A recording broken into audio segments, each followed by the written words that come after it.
what it do? Ahoy! What's up? Good Tuesday. What are you guys doing? I was watching a little baseball. Yeah. The postseason baseball. It's fun around the office because everyone's teams are in it. Well, not everyone. Sorry, Yeah. Ryan. Yeah. Not me, but I'm still on cloud 9 today. Yeah, Things are you fine. know what? I just don't care Wait. about Giant fan. Like, Why are you on Cloud 9? Buster Posey, president of baseball ops. Oh, God. really, we're doing this again. Who cares? Exactly. I do. Let's give a big whatever.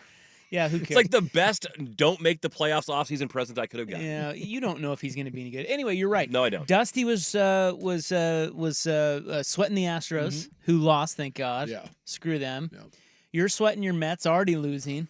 My Royals are up 1-0, as predicted. Yeah. Sprague's got his Braves in there. Yeah. You know, he's that. You know. And then we got, you know what we have in the office? What's weird? We have two Baltimore Oriole fans yeah, who are also Dallas Cowboy fans. well, we got Fish, which is odd. Who's the other? Yeah, Joe Fisher, who you know, Yeah. and salesbro Kurt Ludwig. He's a Cowboy Oriole guy? Yeah. How does that even happen to I people? don't. Honestly, I have no idea. Cooley was asking that question. He's like, how many O's Cowboys guys do you think there are in the world? Yeah, it's a strange. We have two of them. That's a strange combo. I'm trying to remember. I think I didn't know about Salesboro, Kurt Ludwig. I think we've asked Fish how he became a Cowboy Oriole fan, and I think it might have just been a childhood. You pick a team at random. I don't know if there was a definitive reason behind that, right? Yeah, I don't know. I don't remember. But Yeah, I'm not certain. We've got them, and then we've got two Yankees bros in the office. Yep. And they're obnoxious. They're already sweating because Clay Holmes sucks and their bullpen can't hold a lead. Well, and what's kind of fun about this postseason is there's really not like complete teams, right? Like the Dodgers would be the closest thing, but their pitching staff is a little shaky. It does feel pretty wide open. Like everybody Yeah. really has Oh, a yeah. shot. That's Yeah. right. And that's kind of fun. Like I know Major League Baseball doesn't want to see, I mean, what we had last year. And how about that? We had the two teams that made it to the World Series. Neither one made the postseason. Yeah. Like Major League Baseball doesn't want to see Arizona and Texas again. But if you gave me, I don't know. I mean, if you gave me like Padres Royals, it's kind of fun to have some new blood. You know, I enjoy that there's not just an evil Empire team, by the way, 2-1, or actually 2-2. Here we come, Mets. What if I gave you Brewers Tigers? I just said I want some new blood, but can I, well, I like the Tigers. Well, that's- Brewers, Tigers. Yeah. Terrible. That's icky. Nobody wants to watch that. No, I don't need that. Did you guys feel that way when my Royals were in it in 2014 and 2015? No, see, Was but, that annoying? But that they were- I'm biased because of you. I have a soft spot for Kansas City. We've been together for almost 20 years, so I have a soft spot for the Royals. My Royals. And Well, the- how could you not? I mean, all they do is lose. Well, and the Royals are like a little bit like whenever the Twins are in, I always pull for the Twins. Or those years, I mean, it was hard because the Royals and the A's played, but like if the A's make it, the big comeback game there with the Royals and the A's, like I find myself like those are fun teams to root for, and But the Tigers aren't? And the Brewers aren't? I don't. Detroit, I think I could get behind. I don't know. Maybe it's because the Mets are playing Milwaukee right now, but like Texas and Arizona, I didn't. Eh. It was. I didn't enjoy last It year. lacked a little. It lacked a little something for me. Yeah, I don't know. That's weird. You're right. It's like team by team basis. Yeah. I don't know. I can't explain I'm just happy that the Giants Look. aren't in it, and so Buckley and Dirk can suck it. Yeah, right. Screw Yeah. you guys. Fair enough. Kiss these rings. And that's why. Decent comeback. Like, there's no. That's all I know. got. Well, like, I mean, but that's the right When's comeback. the last time you won a World Series? 2014. Yes, this It's been a decade. It's been a decade. Yeah, so this is my thing. Like, going back, like Giant fan, not that Giant fan. This is all sports fan debate, though. If No, my no, team no. isn't good now, I lean on past No, history. If no, my past see, history no, sucks, but I'm your good now, I fan lean on base, that. This is why your fan base is douchey, right? So the Giants, the other Giants, right? The New York Hey, I was just over here football- catching strays. The New York football Giants, right? They have 2 Super Bowls, but it's been a while. And you know what the Giants don't do because they stink? I don't hear any Giant fan like, well, hey, Eli Manning, 2 Super Bowls. They don't because they suck. But douchey baseball Giant fan, Hold on. they always go back. Douchey baseball fan who brought up how glad they were that the Giants aren't in the playoffs out of nowhere. I'm the one catching strays here, pal.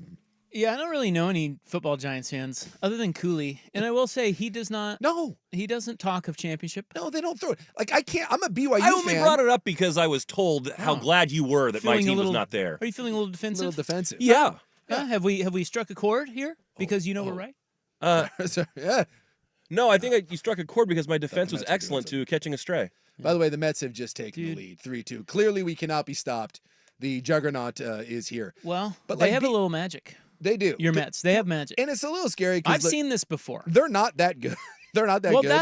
I've seen this before out of my Royals. Yeah. Those Royals teams in 2014, 2015, they were not the best team in baseball. Yeah. But they had magic. And Well- your Mets have a little bit of that right Well, now. We got Severino's pitching for us, and that scares me a little bit. And then we got Quintana can roll. I mean, it's kind of a hodgepodge, but it's fun. Frankie Lindor would be the MVP if not for Ohtani.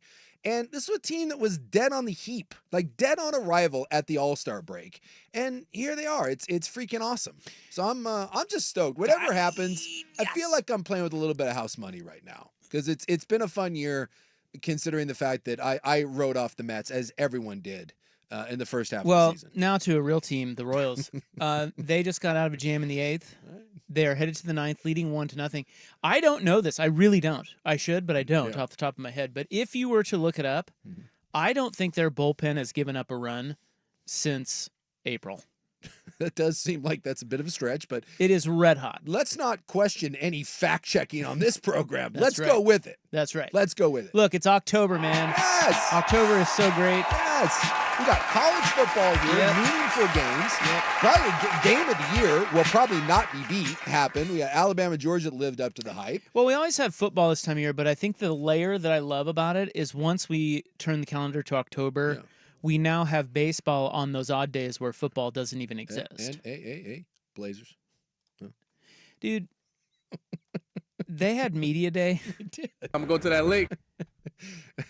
I Yeah. I know, dude. It couldn't be I further. can't- It couldn't be I further. cannot begin to tell you how little anyone cares about. And I mean anyone, like Yeah. Blazer fan. It's just Dan- No one cares. like Danny cares and like 7 other people. But dude, I had to mute NBA, and it wasn't just Blazers. It was like other media days from like the Hornets and Yeah, S yeah. showing up on the fans' Twitter yeah, timeline. what? Yeah, the I'm La- muting that. The crap. Lakers had their first practice and they had a DJ at practice. Like, Yeah, cool. Whatever. Spinning the hits. Way to go. Dude, I don't wake care. me up in February when the NBA starts. Move me on. Starts to become relevant. Hockey in a week. So there you go. Cares about that. I do. Because like the day to day, the fun of being able to go home and flip on a baseball game. Except on the West Coast, I have to watch a lot of Mariner games. Although this year I watched a lot of Dodger games when I got home, which was fun because the Mets are usually over when I get home. Now though, when I get home, I got West Coast hockey and go Canucks or the Kraken, whatever you're into. Because again, Detroit's usually over. But Yeah, look, I like having a day to day, like you said, no matter what's going down. I can't get behind. I that. got something's on. Yeah, You got something's on. I got something's on. I like that. Maybe we could clip that, Buckley. Throw that next to I do that. That's exactly what I was thinking. I do knew this. I got something's on. Yeah, dude got Who's a something. better theta? Well, hey, it's good to be here. We were not here yesterday. No. I don't know if you guys know that. We were out because the Seahawks were on, Mhm. and so we have a short week for that reason. But we also have no Friday show. Well, we have a Friday show, but it's at a different time. Yeah, things. So are, I have to announce something, Things are changing. ladies and gentlemen. Our show on Friday of this week Mm-hmm. will be broadcast.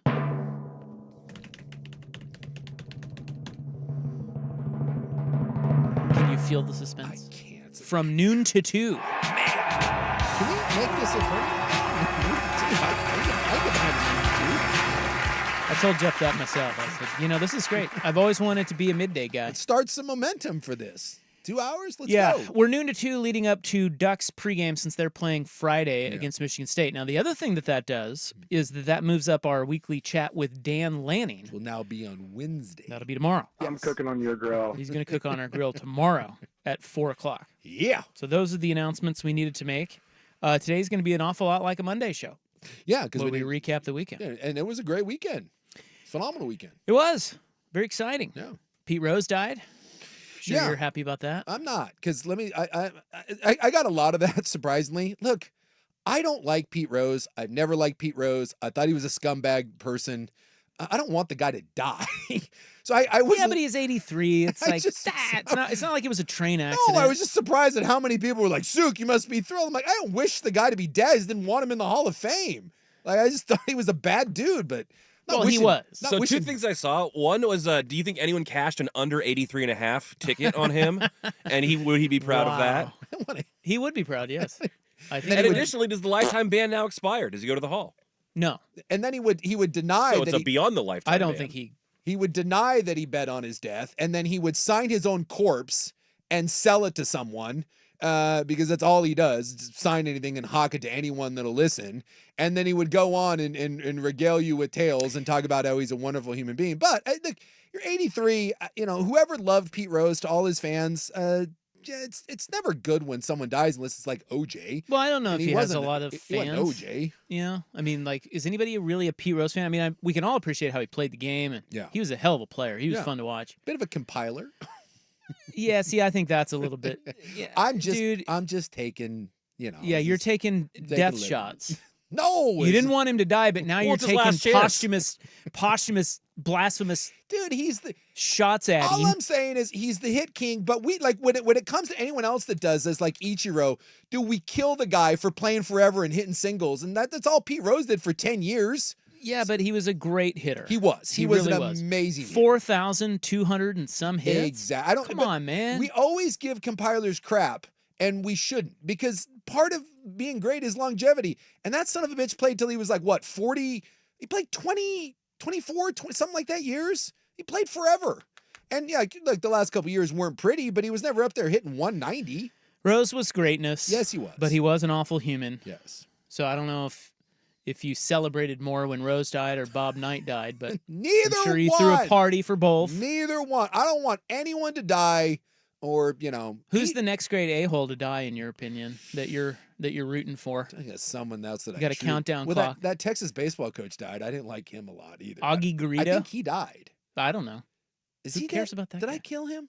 Probably. I don't want to. No, I think he's dead. Yeah, he was a lot. OJ died. Yeah, You hate him. I'm running out. I don't Oh, know. I know who. No, you're not. What? There's one. So you hated Bobby Knight and he died. I did. He was my all-time. You hated Pete Rose and he died. Yeah, You hated Augie Garrido Yeah. and he died. my O-line coach died, and I hated him. Roger French. Yep. Had And him. you hated. I'm winning. I'm winning this battle. Who's the other one we just mentioned? We just mentioned one. We just mentioned one. I don't know. Or maybe I was thinking of. Yeah, you had one that you had holstered. Is Rudy close to the death? No, I don't. I think he's younger than that. Oh. But yeah, Rudy can't. Rediger? I can't stand him either. Because you're looking for him to go too. I'm not looking for him to go. I'm just not going to celebrate him when he does. Oh, OJ. Yeah, the Juice. the Juice. The Juice went. You didn't like him. No. You thought he was. Although I'll say it, a murderer He I inside. celebrated. Damn it! This. Did you? Yeah, I'm glad that he's gone. The world is a better place without O.J. Simpson. Ah. Yeah, It's not a better place without Pete Rose. Look. I can think you're a bad human being. You're not a doubler murderer. Like O.J. Simpson, I'm glad. I'll change it. I said I will never say that I'm glad that someone's dead. I don't wish harm upon anyone else. The world is a better place without O.J. Simpson. Mm-hmm. So there you go. Epstein's dead. Yeah, that's World's a one too. better place. There. Yeah, but I didn't know of him until Yeah, screw him. Yeah, exactly. And then we're sticking more in the sports aspect. That guy kind of went. Lance Armstrong, Barry Bonds. There's a lot of a-holes lining up. And Lance Armstrong will live until like 120. That is true. That guy will live forever. Yeah. It's kind of sad that Pete Rose passed right when Dikembe Mutombo passed Yeah, because Mutombo was awesome Mutombo and was everybody loved him. great. Yes, but you got And he's gone too soon. He's He was not. Yeah, 58. 58 brain cancer, and he's not the hit king. And then Rose has to go and die. Yeah. Like like the ass that he is. Right, Suk? Nope, not gonna get me on that one. Rest I in got peace. something's on. All right. Rest in peace. There we Pete go. Rose. Nice little first Seggy drop. There you I go. love that. I do knew that.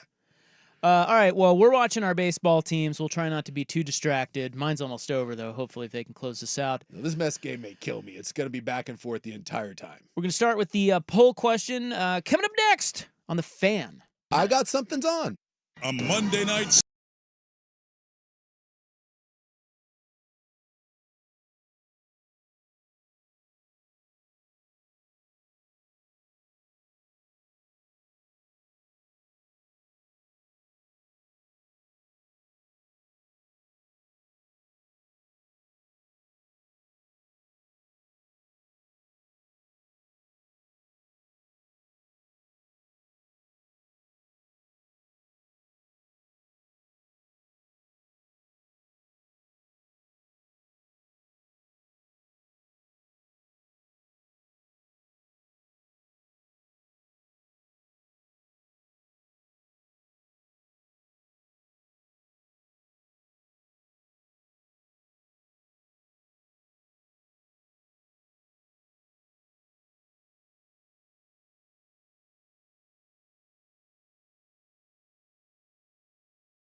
Long weekend for us. Seahawks were on the air last night, so we didn't get to talk about the weekend that was in football, which we're going to get to.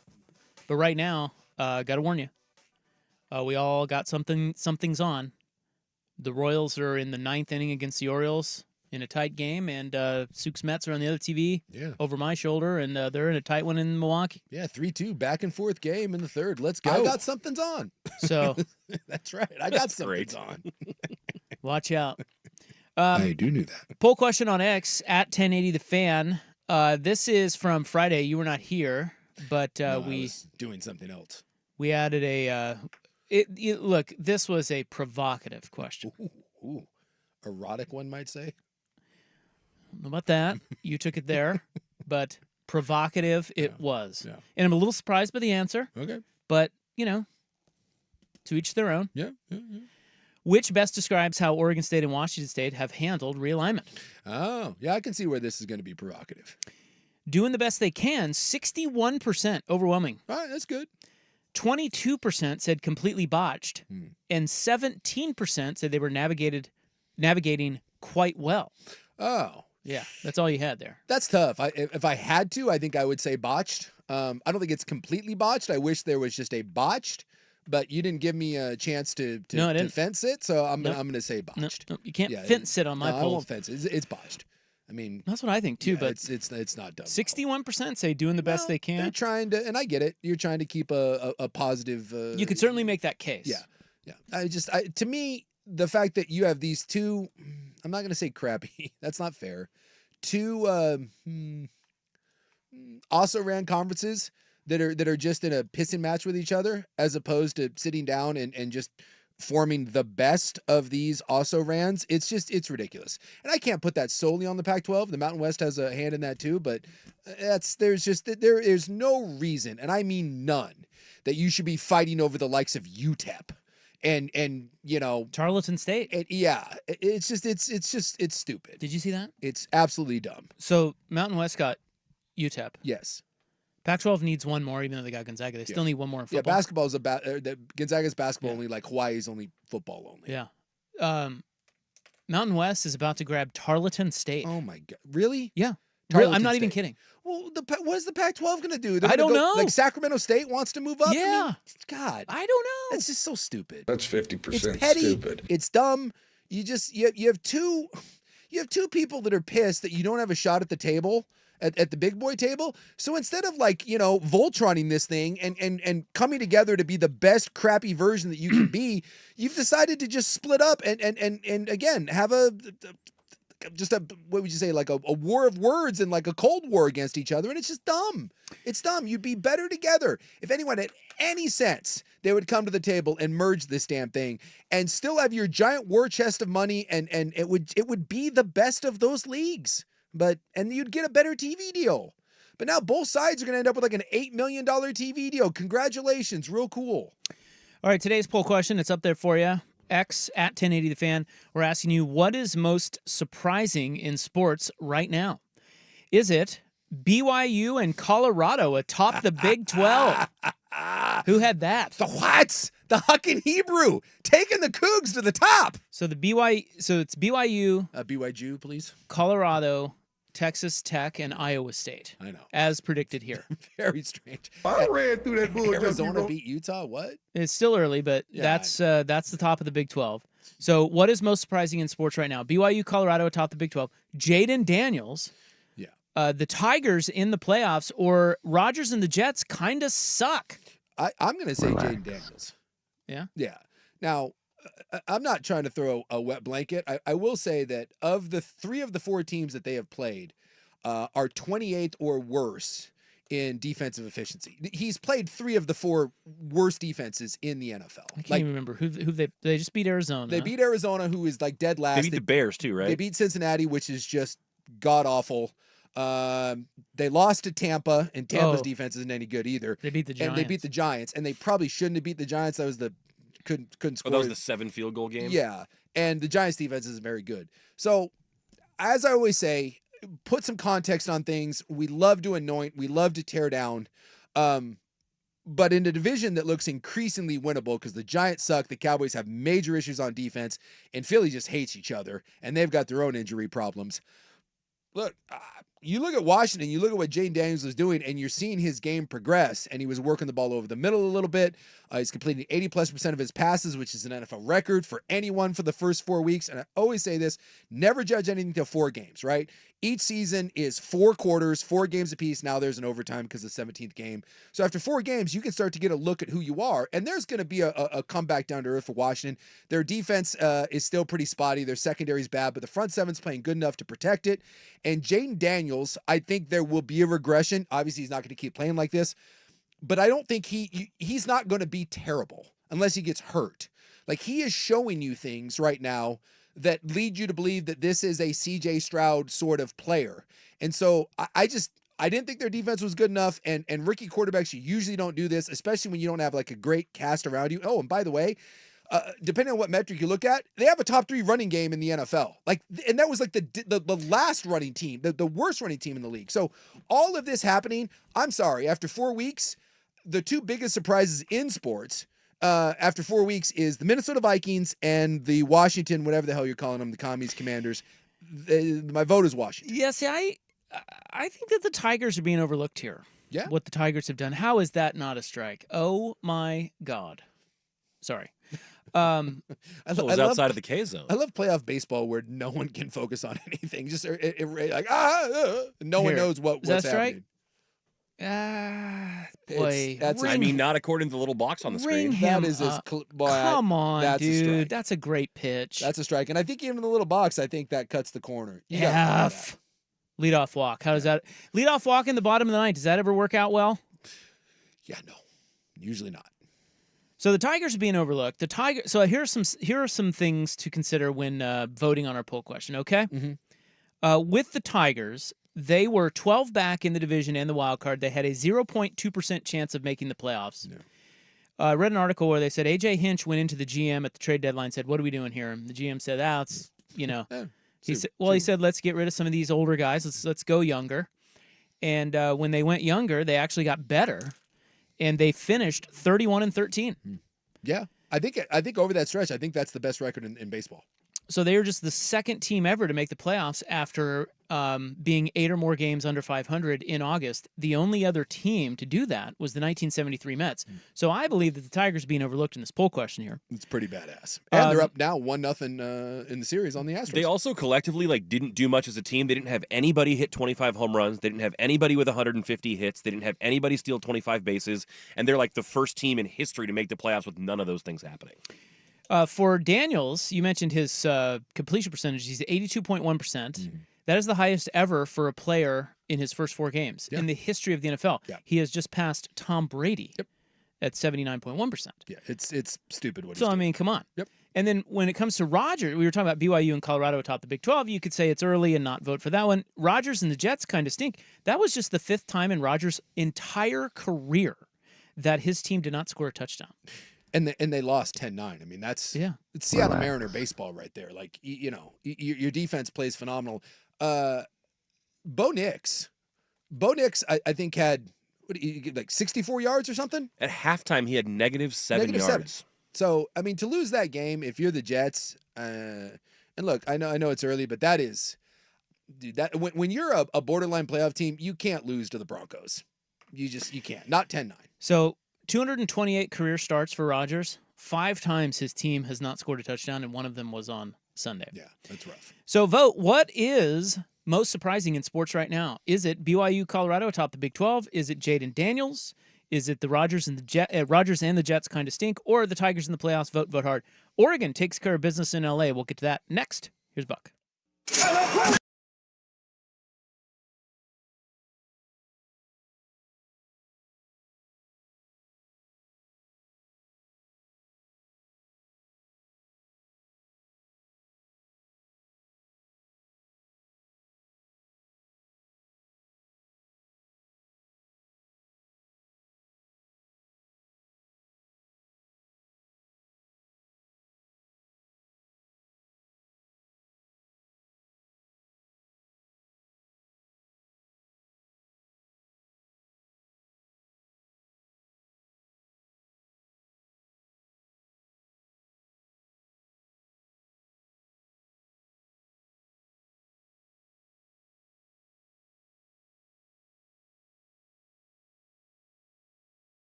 Well, you've got my full attention now.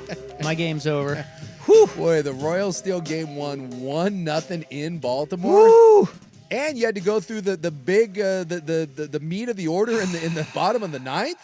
Returning off. Yeah, it got pretty dicey. There was a little of that during the break, in case you were wondering. Well, the pucker factor in the baseball postseason, there's just nothing like it. It's just every pitch is gripping. Yeah. Especially when you get to those at bats, like the last two at bats there, where God. Rutschman struck out, and there He was like swinging out of his shoes, fouling balls off. right, Yeah. and there's a borderline call, one batter, and then the other one goes the other way to make up call, and again, guys are just hacking stuff off, staying alive. It's just great. It's great drama. So the Royals and the Tigers won today. Tigers beating the Astros in Houston, 3-1. Jason Hayward lined out with the bases loaded in the bottom of the ninth. Hit it right on the screws, but right at the first baseman. And then the Royals get one effing run. And they win. Yeah. So the winner of game 1, they just showed a stat on this game that in best of 3.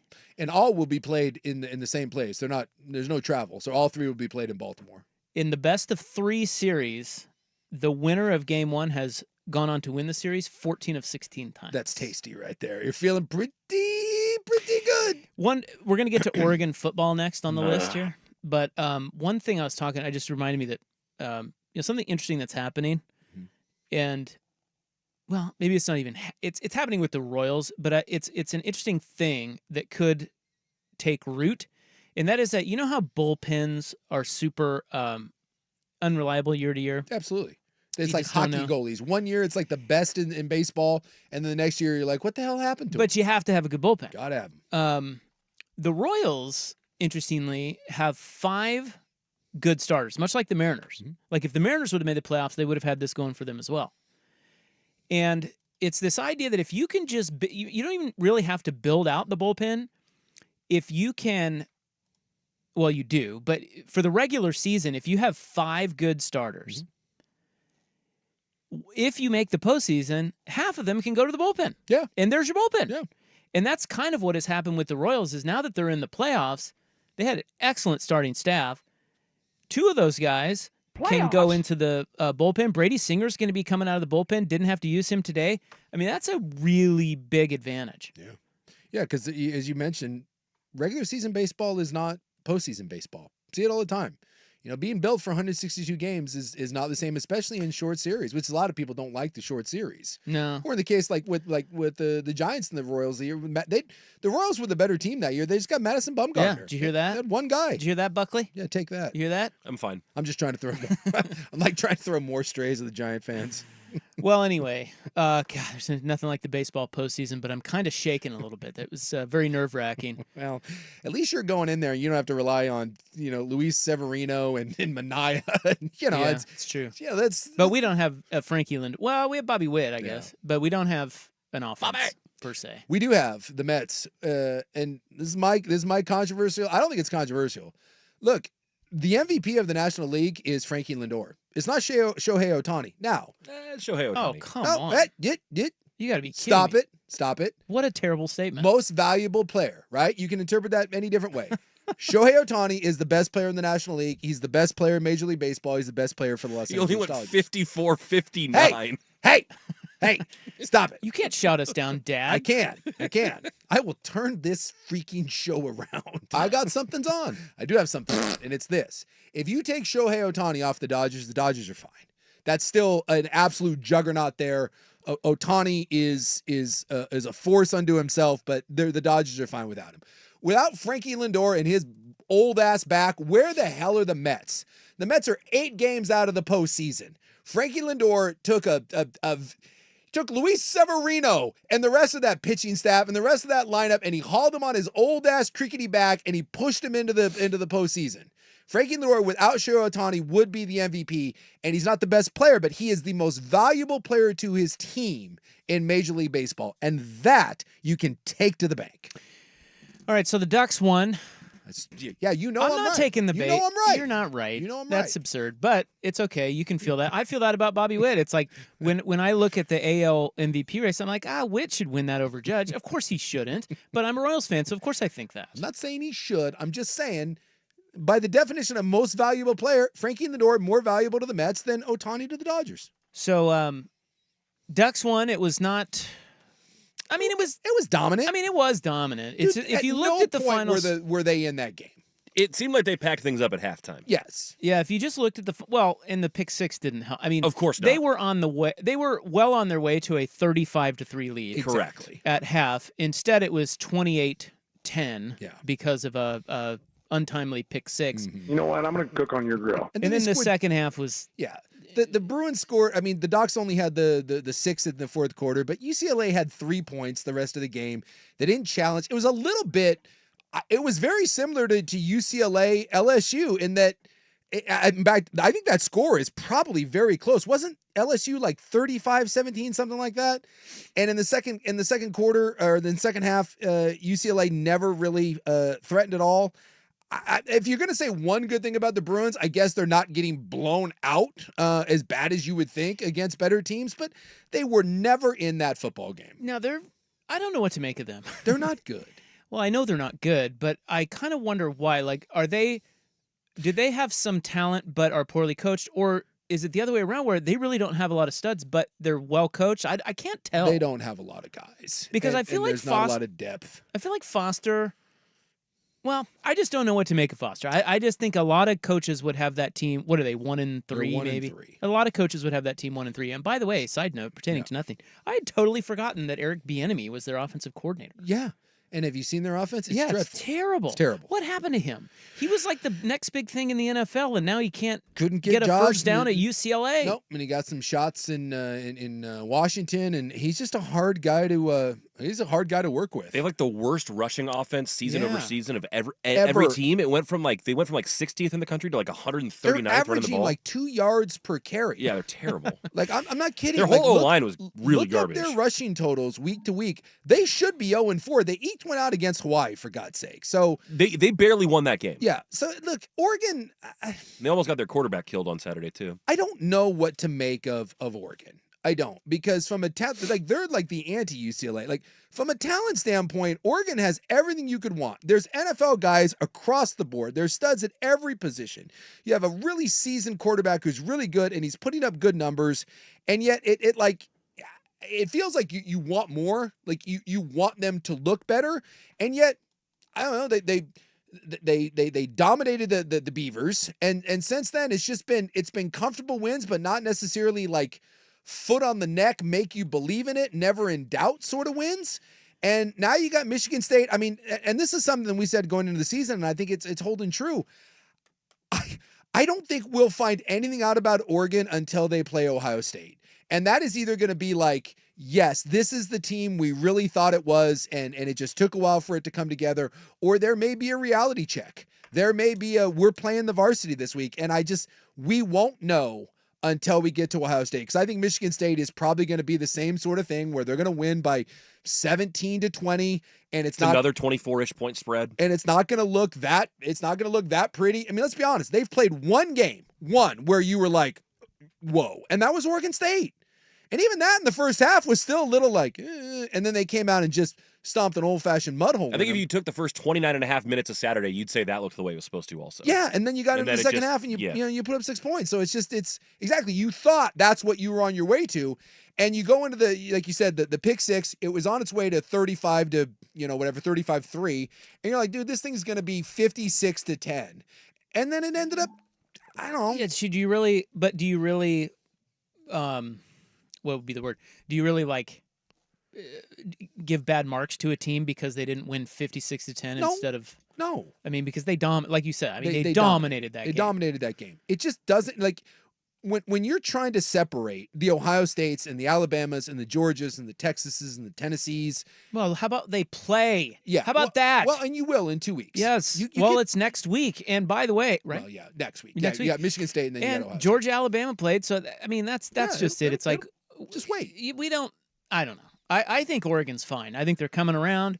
I feel like their quarterback play, and we'll get into this next segment. Let's take a break and we'll come back. Yeah. But I just feel like their quarterback play and receivers, Mhm. I mean, Yeah, really good. dude, that can take them a long way. Absolutely. If they do not turn the ball over, Mhm. I just feel like that. I don't know. I can't wait. I absolutely cannot wait to see that group, those guys against Ohio State. Yeah. Because it's the biggest game ever at Autzen Stadium. dude, I'm going down to it. I'm licking my chops. That is like when Bama and Georgia played, it was like, dude, just shut everything else off. This is what What you're a doing. game that was. Holy smokes. Yeah, and that lived up to the hype. see what happens when they actually play. Hey, but We watch. but someone Although in the- we were on the way to a blowout in that one too, it seemed for a minute. someone in the Well, upper that's left true. is going to be unhappy, and That's they're like, true. I'm not watching anymore. Well, 20 other million people are. All right, more on Oregon. We'll wrap that up when we get back on the Fan. A Big Ten debut. And it looks like Woodington. Here's a keep now back to throw. Wanting to go deep down the field, and he has got him. It is Tiz. Touchdown, Oregon. And a familiar foe is next. Michigan State and Jonathan Smith coming to town. We all singing Kumbaya this week. Orange in the stands, booing Michigan State. Come on.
right, we were not here yesterday, so we're wrapping up the weekend for the Ducks, who took care of business in Los Angeles. I was sitting there watching that game, and maybe you are saying kind of the same thing as like you were saying, like, I don't really know what Oregon is. We'll find out next week against Ohio State. And maybe some of that is just the fact that the quarterback play is so good and the receivers are so good that we really don't. Like, you have to be tested at all levels. Yeah. And they really haven't been. No, every team that they've played, and this is the weird part about it. I mean, they've had a few tests, but not like what Ohio State. Boise State should have beat them. And Boise State, by the way, they hammered Washington State. Boise State's a good team, but I mean, if your goal is to play for a national title, Boise State is not your measuring stick. So when you say from an athletic standpoint, is Boise State's the best team you played? Like, and Boise State probably should have beat you, with the exception of the special teams play. So, like, that's what I know. Oregon's not bad. Oregon's going to win 10 games based on just the sheer talent alone. I mean, sheer talent beat Boise State. And sheer talent, they steamrolled Oregon State. Oregon State's not a bad team. But when you look at the gaps between Idaho, Boise State, Oregon State, UCLA, dude, UCLA that's a bad roster. It just is. It's a bad offense. And it's a bad team, period. And so when you look at that, like, that's why I say I don't know what to make of Oregon. They have NFL guys. It is a roster that should be able to compete for a national title. And I'm nitpicking, but I'm nitpicking because this is being held to a different standard. We're talking about them the way we're talking about Georgia, Bama, Tennessee, Ohio State. We're talking about those teams. And if I'm just take all the stickers off the helmets and I look at who's played the best, Oregon has not played like those other teams. No, but what I was getting at was that I think quarterback play, I was sitting there watching the game going, I wonder if we are taking quarterback play for granted at Oregon at this point. I could see because that. I think it kind of masks what you're saying. When Dylan Gabriel is so good and so efficient and the receivers are so good, yes, it's like you can't really tell about everything else, right? And those, I mean, they said, Gabriel's going to be the all-time leading passer in NCAA history, yes, barring an injury. Yeah. I don't know how we feel about that since it's going to be 5+ seasons. Like if he, so a little bit of a compiler, but the guy's great. But he's going to pass Case Keenum. He's what is he like 13,000 away from Case Keenum? 3,000 away from Case Keenum. Yeah. And then he's got to pass. They showed the stat. He's got to pass Timmy Chang and Landry Jones. Yeah. And he just passed Graham Harrell. So I mean, the guy's prolific. Mm-hmm. And then you had Bo Nix, and you had a couple years of Bo Nix, and before that, I mean, Anthony Brown, I think, might have been before that. But before that, you got Herbert. Mm-hmm. This has some really good quarterback play. And in between there may have been somebody I'm missing, but then you had Mariota. Like, I wonder if Oregon, when was the last time Oregon had bad quarterback play? There's a question. Oh, gosh. I mean, bad quarterback where play. It's like, ooh. Yeah. I mean, the Prue Cup, it's been a while since you've had bad quarterback play. Herbert's freshman year, and then he came in, that was a little rough. They got blown out by Washington. But yes, there has been consistently good quarterback play for a long, long time, to the point where I do think we take it for granted. We assume that the next guy up is going to be great. And, Dylan Gabriel, for anyone that thinks that Oregon's offense, if you want to ho-hum it, or if you just say Oregon hasn't played that well, my man is completing 81% of his passes for 1,100 yards. He has 9 touchdowns and 1 pick. Dude, he's unbelievable. He's been great. And he, short of that pick 6, I mean, I don't know. He's just reliable. Like yes. that. It's like, yes. I don't worry about that guy. No. I don't worry about that guy next week against Ohio State. No. I don't worry about the receivers. It's the other, it's you got to be a complete team. But yeah. I just wonder if the quarterback, we're getting such good quarterback play with Nix and Gabriel in back-to-back years that it's really hard to tell just how good they are. Well, and I think from a skill position standpoint, just overall, and I don't know if the backs, again, you want to talk about being spoiled, there has been some phenomenal Oregon running backs, and it feels like they're there every year. And Jordan James is a really good back, and they actually have a couple of them, but obviously he's the main guy there. Outside of that, because I don't know if those backs are quite what some of those others are. It's a good group, but I think it's maybe a setback from some of the stuff they've had. But when I look at their tight ends, when I look at Dylan Gabriel, and I look at the wide receivers, you can easily say that this is the best skilled offensive group that they've had. during this run. Well, I don't think it's close. It's stupid. Tez Johnson, by the way, could easily be the Big Ten Player of the Year. There's just so much talent across the board. And maybe we don't talk about Dylan Gabriel the way we do some of those other players, but if he beats Ohio State, he gets this team where you think it can go, that's going to change real quick. It's just silly. I don't think the O-line is what it has been in the past. I think the running backs have taken a step back, and the defense, again, to be determined, because outside of Boise, which Genty played real well against them, they haven't really been tested because the teams they've played have had crappy offenses. So, but right now, like the defense against UCLA, like if you're handing out grades, I mean, it's an A+ across the board for the defense. UCLA did nothing, and the only thing I'm going to nitpick is in the run game again, and it was a bad field, but the running was tough yards. I still don't know if the run game is consistent enough to get this thing completely cranked when you play against better teams, because Ohio State, I think they gave up 14 to Marshall. And outside of that, I mean, they're giving up 7 or no points. Again, they haven't played a bunch of people either, but they look like an absolute juggernaut too. So this is just going to be.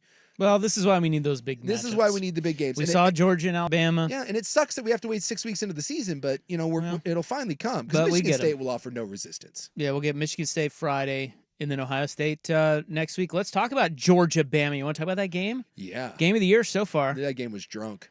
So we'll get to that next on The Fan.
All right, nice to have you along. Hour 2 of today's program, where we're basically crapping bricks in the studio because we're watching our baseball teams try to give us heart attacks. But, that's the beauty of postseason baseball. Hey, 5th inning, 4-4, Mets Brew Crew. Yeah, it's Does a good game. baseball playoffs get a tighter grip on you than any other Yes, sport? we've talked about this, and I will go to my grave saying that there is no more postseason more intense when you're watching your team than baseball. I think Suk would maybe agree with me that what might come close is the end of a hockey game with a pulled goalie when they've got one extra skater. Yeah, but I feel like that's only at the end. I mean, True. it'll be the 3rd inning, and there's 2 out and 2 on, and you are just white knuckling every at true. bat. Well, the reason I say that is like hockey's a fluid game. Yes, it is. And they're all intense. Yeah. But baseball, Start and stop. there's so much downtime that it just builds the suspense, and every little pitch, every little call, everything matters. Mm-hmm.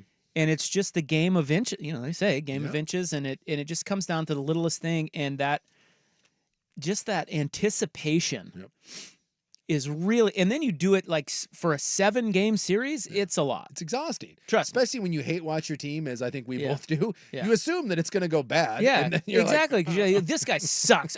That's a strike. We're effed. And then they win. I'm like, that guy's great. Hey, you got it. Hey, let's go. I was looking at the Oregon starting quarterbacks. Mhm.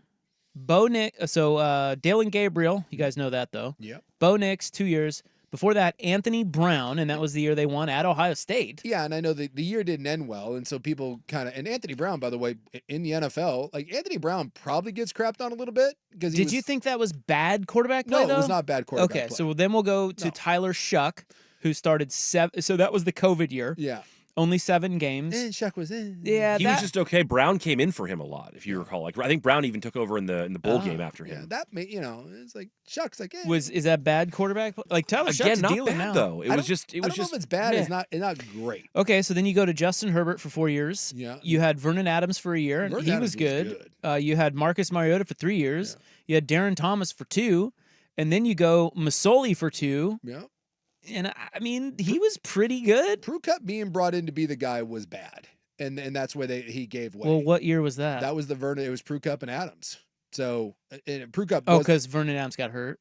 that no, what I you're saying? think Prue No, Cup. I think Prue Cup got benched, I right? think Prue Cup got For benched. Adams. Like he was supposed to be the guy In 2015? and he got sat down. If I remember correctly, I think he got sat down for Vernon Well, listen, Adams. let me keep going. Before Masoli, you had Dixon. Yeah. Before him, you had Clemens. And then Yeah. you're back into Joey Harrington territory. Like you have been, Yes, it's you have had consistent. such good Spoiled. quarterback play. Yes, you have absolutely been spoiled with quarterback play. I bet you could do that with running backs too. Yeah. Oh. Bubble. Bases loaded. Sorry.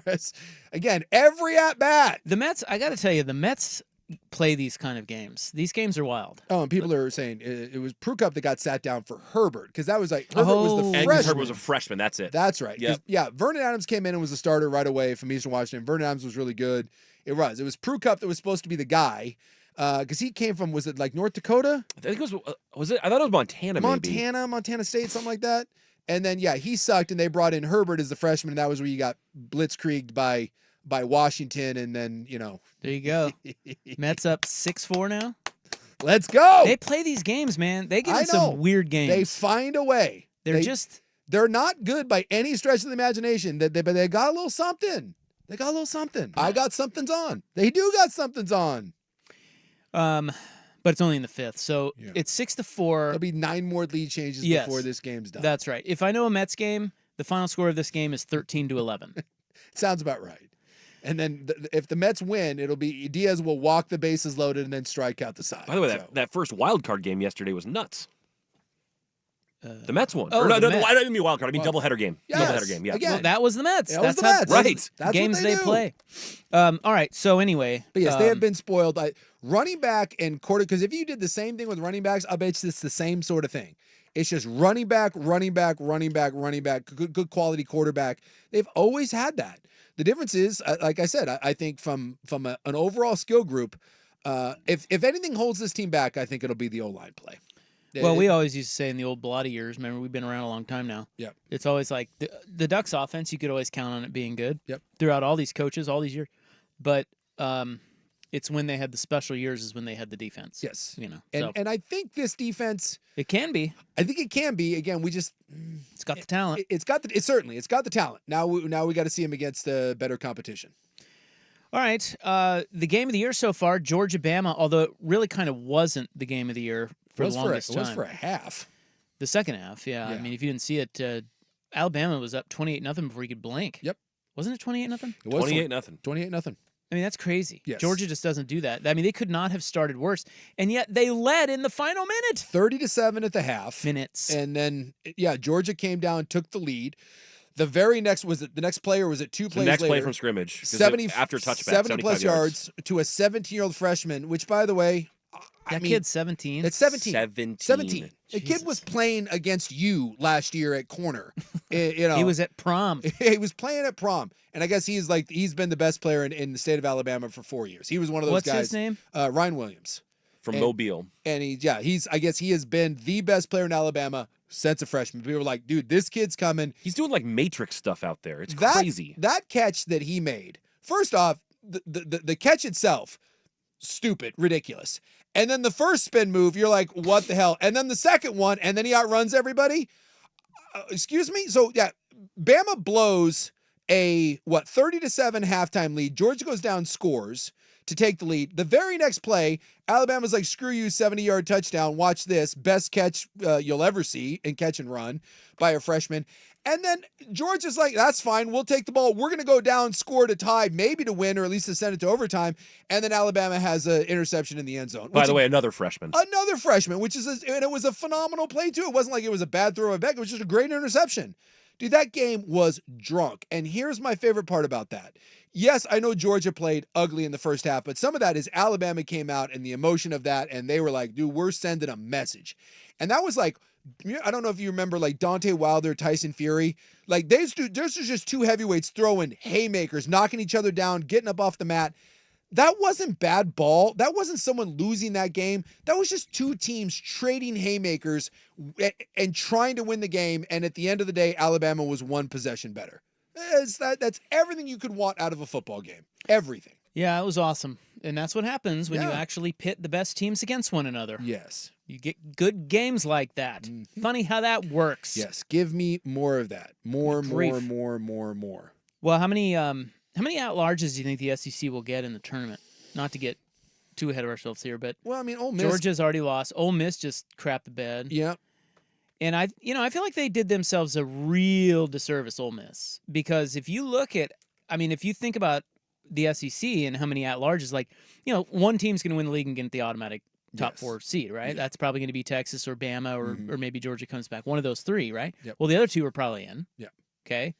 After that, Tennessee, you've got Tennessee, you've got LSU sitting there. You got Missouri, who's still you got undefeated. Missouri. How does and then Ole Miss, how many? Yeah, Ole Miss could get right back on the horse and keep winning a bunch of games. Remember, one win or one loss or even 2 losses for a solid team is going to get you in. It's the 3 loss where chances are you're out. So look, the SEC is getting at least 4 teams. I feel very confident in that. They're going to get 4, and they may get 5. A lot of this will depend on what happens with the Big Ten, because right now the Big Ten has one team that looks the part in Ohio State. We got another team in Oregon that we're like, we're not so sure about. Penn State's got a little something. I think Michigan is a complete pretender. USC, probably not. So, and then the ACC, you got Miami. All of a sudden, don't look now, but Clemson may actually be good again. It's a dadgum mistake. Yeah, that was we wrote them off way too soon. Clemson could be in that mix. The Big 12 is drunk. They're only going to get 1 team because you could have a 3-loss conference title there. There's not a great team amongst that whole thing. So I really think it may come down to what some of the Big 10 teams, does this end up being a 1 dominant and then, kind of a bunch of others? Is it 2 dominant? Because if that's the case, you may end up with 5 or 6 SEC teams. I was going to say, I can see a scenario, because I forgot to even mention Texas A&M. Yep. I can see a scenario where the debate for the college football playoff is about it involves like 5 SEC teams. Yeah. Easy. In other words, like people will be like, you can't take another SEC, but it comes down to like Tennessee and I don't know, Penn State. Yeah. Or I don't know. I can see it now, and again, I don't want. I always hate the college football playoff speculation. We always did this with the Final Four, and it doesn't do any good until you get down to it. But my God, there are a lot of good teams in that league, and Well, look at like that, I just think that loss to Ole Miss was enormous because they haven't even played They haven't even played. Everybody said Ole Miss was different this year. Yep. They're bigger up front. They're better up front. Well, Kentucky went in and punched them in the mouth. Their offensive line couldn't do anything. Ole Miss is. Now, to be fair, again, you want to talk about the SEC? Be fair. So Kentucky, right? Kentucky just beat Ole Miss, and everyone thought Ole Miss was legit. So I'm not ready to just sit here and say that Ole Miss sucks, because let's not forget that Kentucky damn near did that to Georgia. Kentucky easily, that was a 13-12 game, easily could have beat Georgia.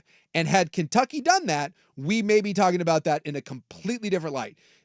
Kentucky is better than people give them credit for. So Ole Miss, I'd have to look at their schedule, but I'm not ready to write off. Well, I'm not ready to write them off either. What I'm saying is the SEC is so deep that when we get down, when push comes to shove, 12 teams is actually going to seem like a very small tournament when you're in the SEC. When you haven't won that, when you're not in the top 4 of that league, you're going to be gripping. Because follow me on this. This is Ole Miss. They got at South Carolina, right?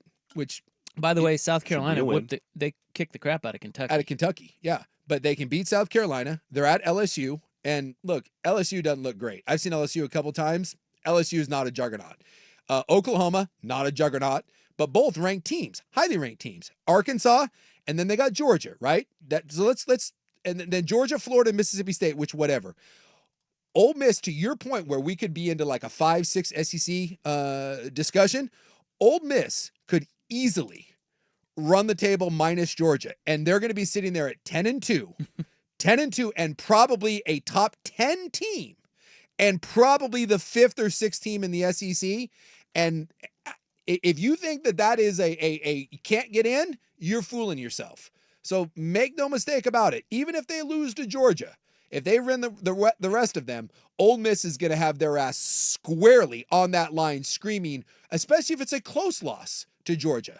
They're going to be sitting there screaming from the mountaintop that they deserve to be in. Yeah, and it probably will be a debate between them and Penn State or Indiana or Clemson, the second best team in the ACC. It's just interesting how it's early, so it's not worth spending too much time on, but it's interesting how this is all kind of shaping up with their first year of the 12-team playoff. Yep.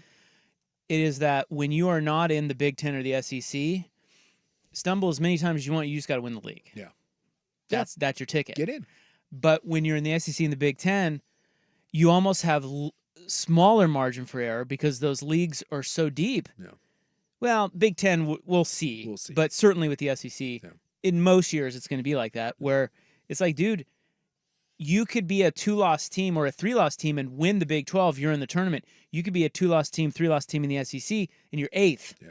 And you ain't in that tournament. Yep. So you see what I'm saying? Absolutely. So it's actually kind of interesting how, because it's so hard to predict how these new formats and everything are going to play out, and it's kind of looking pretty interesting that the SEC is kind of getting screwed, which is, well, not screwed, but it's why they want 4 automatic bids. It's exactly what they're already crying about is we should at least have 4 teams in no matter what. Going through the Big 12 is a hell of a lot different than going through the SEC right now. And it's going to be a fun debate, like a 2-loss an Ole Miss team versus a 1-loss Big 12 team, or a 3-loss SEC team versus a 2-loss ACC team.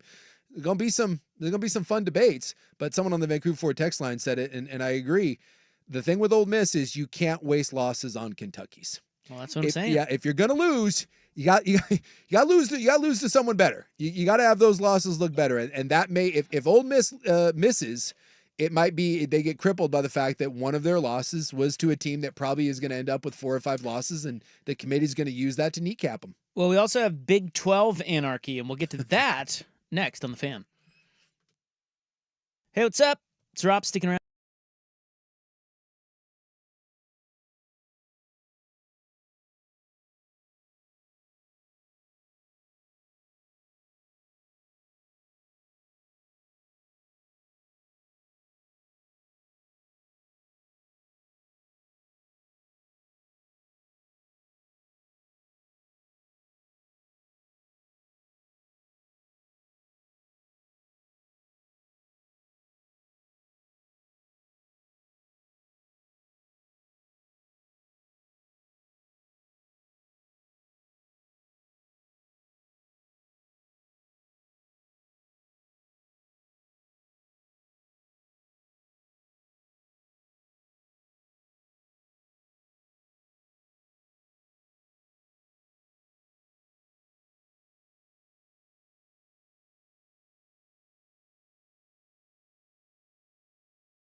Girl is riding in the playoffs. No, but it depresses me. My buddy told me. Well, this pertains to you specifically, Jason. Oh God, my buddy depressed me when he said that's like the number 3 podcast in the country. I saw that graphic over the weekend. I just if you talk Yeah, Tua, talk Tua. give it its due. if you want to Right behind Joe Rogan and Tucker Carlson. that just Woo. everything is lost. Wait. Yep.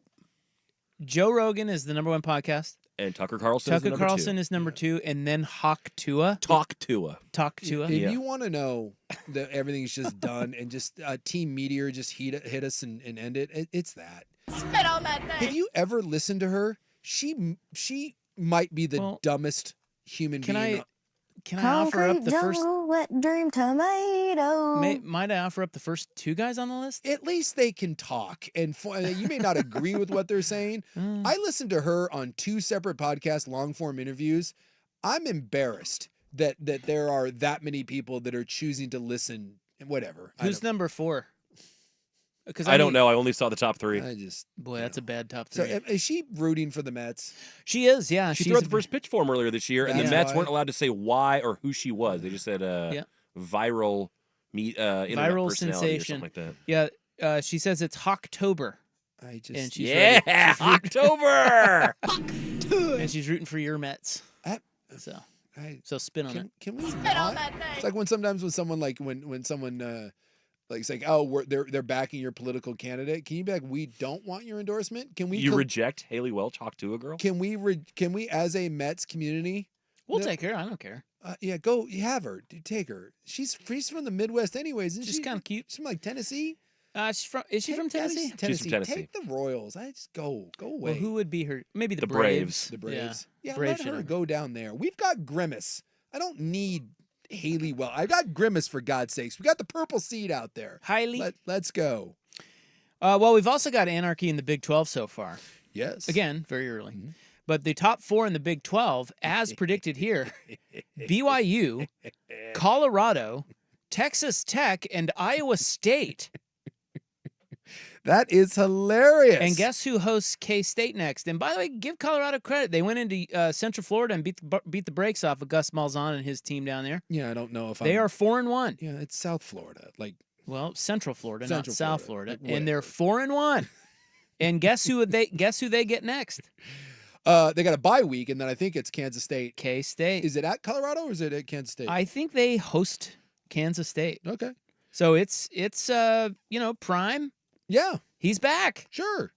Kinda. I mean, I guess. I was listening to Joe Klatt bloviate about this, and Well, he played there. So. he's exactly. buff. Can we? I just wish again, just context. Like Joe Klatt literally was like saying that the paradigm of the Big 12 shifted. Okay, Joel. I'm not With kidding. what? Those are with that I win. know. With the Colorado With the win? Colorado win. Much. Well, that's a little. Exactly. I'm just like, are you like he? I would just like to point out that Central Florida up until this point, because he kept going on about how Central Florida had led the country in rushing. They had played New Hampshire, Sam Houston, and TCU, which, by the way, they beat by 1 point. And TCU sucks.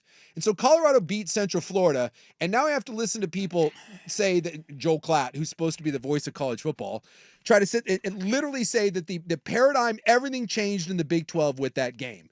And then all of a sudden Colorado is in contention to win the Big 12. And I'm like, oh my God, can we have a bit of just a slice of reality here? And that, yes, give Dion credit, right? They're 4-1 at this point. They should have lost to North Dakota State, eked it out. They got absolutely manhandled by Nebraska.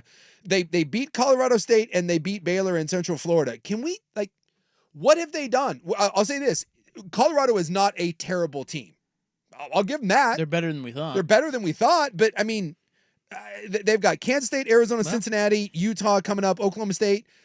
Look, the Big 12, the fact that BYU is undefeated should all you need to know about the Big 12. Yeah, that league's not that great, is It's it? not that great. But it's fun. Yeah, it's fun. It's chaos. Sure. But, I think you got to give Colorado some credit for at least putting themselves in a position to make a statement. And they Yes. can do that in Yes, the next, they can. not this week, but next Yeah. 2 weeks. They host Kansas State, and then they're at Arizona, who, Yeah. by the way, beat Utah. I still contend they don't have an O-line. Their defense stinks. And I don't think they're very well coached. I think they have a really good quarterback and they have a transcendent player in Travis Henry. And so far they've played a bad Hunter. schedule. So Travis Hunter. Travis Hunter, what did I say? You said Henry. They don't have Travis Henry. Fella. They have Travis Hunter, Yeah, who they is have a Travis transcendent player. Yeah, Travis Henry, I think, is the one that has like 9 kids. Again, we're on a roll talking about things way too early, but in that category as well, this Heisman, the Heisman stuff's getting. It's interesting. And again, well, it is at least so far. And of course, this will all shake out, and it will probably be Jalen Milroe or whoever the quarterback is on the best team, whatever. Milroe looks It'll really be Ewers or Milroe or whatever. Yeah. But when you add Hunter is very interesting. Yes. And because he's not going away. He's the second odds on to win it right now. And then you add Genty, Who's who having is a monster year dude. at He's Boise having an historic season. And he's 4th. He cannot be stopped, Yeah. and he probably isn't going to win it because he's Ashton Genty at Boise State. But if they get into the playoff, like I don't know, the Heisman race could actually be really interesting for the first time in a long time. Yeah. Well, the candidates are going to have different reasons Exactly. for being like Exactly. because of what Travis Hunter does is so unique, and then because the numbers that Genty stacks are so crazy, and then the other guys that are in the mix, they're leading their teams presumably to undefeated seasons. Yeah. They're going to try to. So And Gabriel could be there. I mean, it's Definitely. A lot of it's gonna this be fun. I just, Genty may get invited because he is phenomenal, but you don't win a Heisman at Boise, and they'll lose a couple more times, whatever. Travis Hunter will lose a couple more times, whatever. So, it'll come down to, the Milroe, Cam Ward, if Miami keeps winning, is going to be there. If Tennessee ends up having, again, you got to wait and see. Like, if Tennessee ends up being a top 3 team and they knock someone off, then Nico will get thrown into that conversation. Nico and Gabriel have the same odds right now. They're tied for 5th. Yeah, if Oregon beats Ohio State, watch all of a sudden people be like, oh yeah, Dylan Gabriel's completing 80% of his passes and he just beat Ohio State, and he'll jump up there. So just like the paradigm of the Big 12 shifted with Colorado. Oh my God. No, it didn't. Colorado had a nice win, and give them some credit, and now let's see how it plays out. Same thing with the Heisman Trophy. But yes, it feels like right now this could be a very eclectic group of Heisman Trophy candidates. But, again, Travis Hunter keeps playing 100. The guy played 128 snaps, I think. Eventually the wheels are going to come off. Are going to come off that thing. Yeah, a long way to go in this. But Milroe has to be the favorite right now because Milroe and in moments win Heisman trophies. One, Milroe has been a beast this year. He's a known commodity from last year when they made the college football playoff, and then moments. And that pass that he had to Ryan Williams, that was one of those moments that if you want a Heisman Trophy reel in the biggest moments, that's been the best one. But maybe, Nico has one. Maybe Cam Ward has one, as we go down A the long way to stretch. go. I'm just saying, it's just, like Buck said, it's just, there's some interesting archetypes that will make their case. And look, Genty and Hunter, no matter how many losses they have, those guys aren't going away. They're just special players. That's kind of what's interesting about it. Yeah. But we'll let that simmer for a while and then circle back in a couple of months. Hey, just know that the paradigm of the Big 12 in college football shifted with a win over Yeah, Joel Klatt. Central Florida. Isn't it interesting how media personalities and I don't want to get into a whole thing here, but at first we love them. Like we just like, wow, Tony Romo or Joel Klatt or Pat McAfee or whomever. Yeah. Somebody jumps onto the scene and we're like, wow, this guy's different and really good. I like him. And then in a year we hate them. I don't hate him. I think sometimes I can't stand him. I think he's no Herb Street. Let's put it that way. Yeah. I just think sometimes He's an eye roll. And maybe it's just you're pressured into doing it because maybe it's a product of the system and it's not the person, and you're pushed into it. But the big swings and the proclamations, it drives That's me. what Fox guys do. It's what Fox, it just drives me. They love that. It drives me bananas. And maybe that's what you have to do in order to get to that level. And who am I? I mean, I'm not at that level. So, and maybe if I was, my bosses would be in my ear being like, you have to make some sort of sweeping statement about, paradigm shifts and whatnot. Because then right after he talks about the paradigm shift and he's like, well, I'm not saying that Colorado's going to win the Big 12, but it's like, it's this weird hedging of the bets, and well, that's their bit. The week to week stuff. It drives me nuts. And it sells. Yeah, it does. Well, it does. I mean, it that's does. why they do it. Yeah, it works. It started with what's his nuts? Bayless and Skip and all that. Colin does it. Someone said, right? Yeah, it's sensationalism at its finest. That's right. It's true. That's what they do, and they It's like farm Don, it. Was it Don LaGreco or whatever? You piece of garbage. You piece of garbage. Boo his ass. Yeah, he's not Fox. He's just New York. There's a difference. It's just that's him no matter what. Yeah. But yeah, the Fox guys, that's kind of their whole shtick over there. Yeah. So. Yeah. But you're right. Give them credit. We after that Nebraska loss, we're like, dude, Colorado is in serious trouble, and they have righted the ship. And that I will give a tip of the cap. I ran through that bull junkie road. All right. In the news is coming up next. How has foot traffic, hotel occupancy, and restaurant reservations, how have they done in downtown Portland compared to last year? I have some numbers. Ooh, I like numbers. Here's Buck. Now,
team lost, which is great.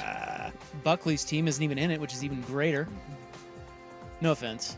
Well, I mean, yeah. I mean, offense taken, Offense. but okay. Should be. No hard feelings. In the news, brought to you by, look at that. Brought to you by the Advocates, injury attorneys at advocateslaw.com. Today is International Raccoon Appreciation Day. Is it really? Gotta love the raccoon.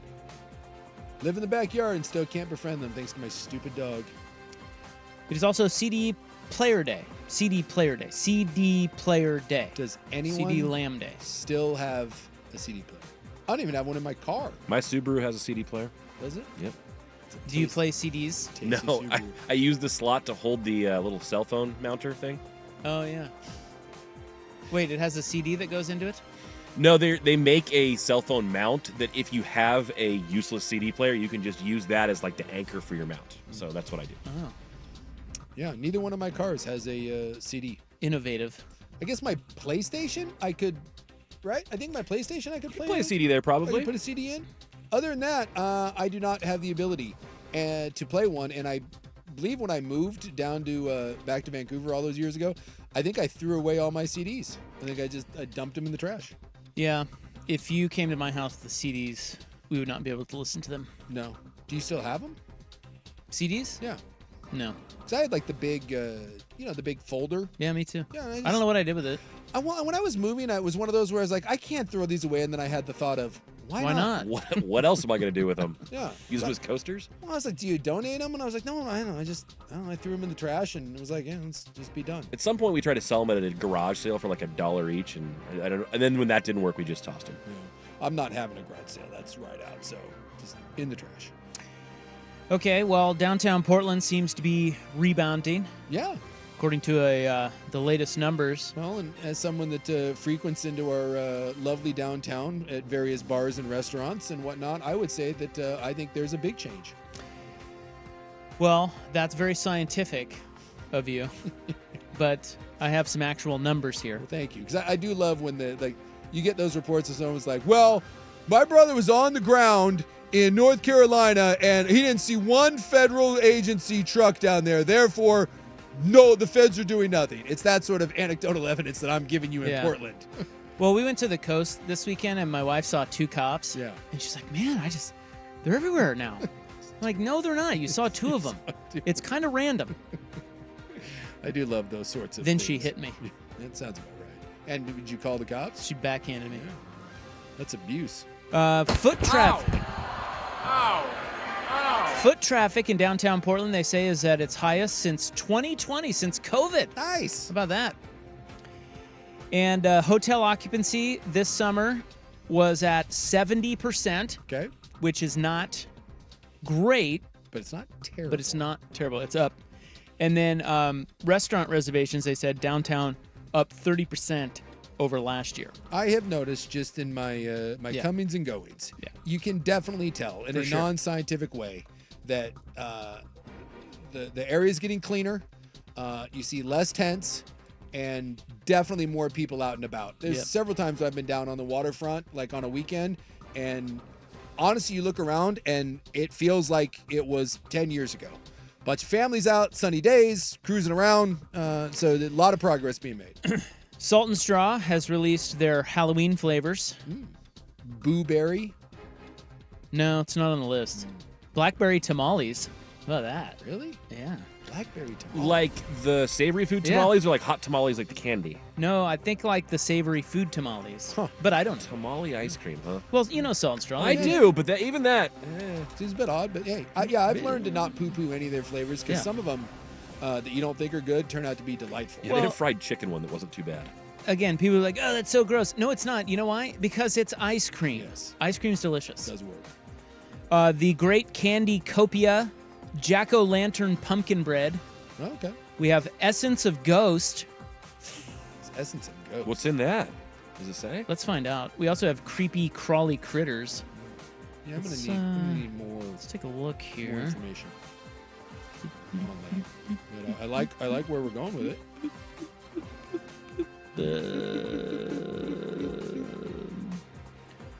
Bright white. Okay, so this is Essence of Ghost here. Mm-hmm. Bright white sherbet, infused with Scotch and Mexican vanilla. How do I get a hold of that? Refreshing, Let's funky, go. and peaty. Whoa. Dude, Count that me That in. sounds weird. and amazing. Like where we're going. Which one was that? That was the. That's called the Essence, Essence of of The Ghost. Ghost. Essence of Ghost. All right. You know what that is? That's what? That's what? Shocker. I like the what? Caitlin Clark is white.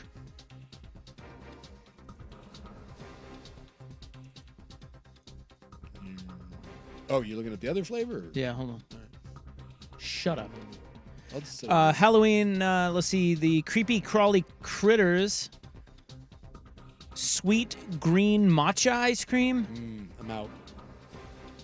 I'm out. Crunchy chocolate toffee brittle mealworms. Can I say it's a bold statement? I hate matcha. There's a texture thing with matcha that I'm not a huge fan of. It's kind Don't of like chalky. it. Everyone in my family, the Asians love the matcha. I got to deal with a lot of matcha at my house. Matcha and red bean. I get that a billion people like it. I do not get the red bean thing at all. Get the hell out of here. There's nothing I hate worse than when someone in my family makes a delicious looking dessert and I'm all excited about it and they're like, oh, you won't like it. And it's red bean or matcha. And I'm like, son of a... Duh! Why? What are we doing? Neither one of those is a dessert flavor. Get it out of here. All right. It's big news there. Well, coming up next, I will confirm what we all know to be true. And that is that Oregon has some of the worst drivers in the country. Oh, yeah. I can see that. It's true. Yeah. And it's about time we all admit it. Yeah. Oh, yeah. And look, when I'm down Okay. there, I could be part of the problem. No, I know you can.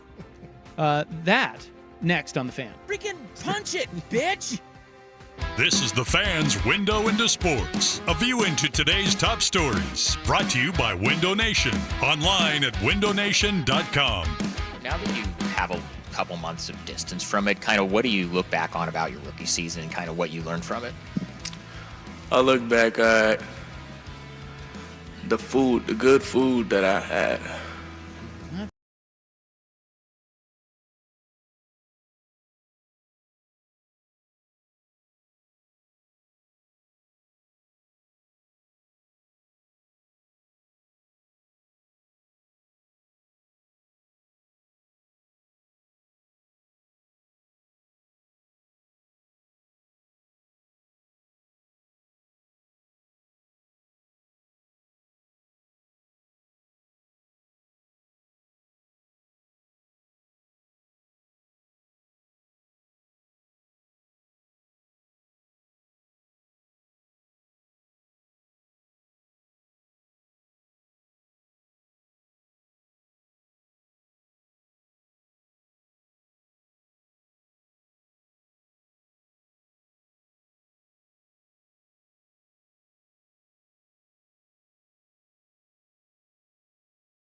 All right, welcome back. This is in the news for October 1. Or is it Hawktober? 1, 2024. Yes, look, we all know it's true. Oregonians are some of the worst drivers in the country.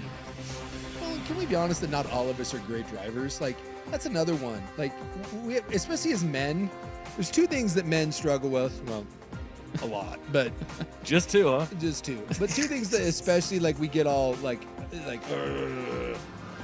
we all pretend that we can like make great barbecue. Like, oh, it was a master of the grill. I'll say this right now. I'm very average on the grill, and I'm not a terrible driver, but I'm not a great driver.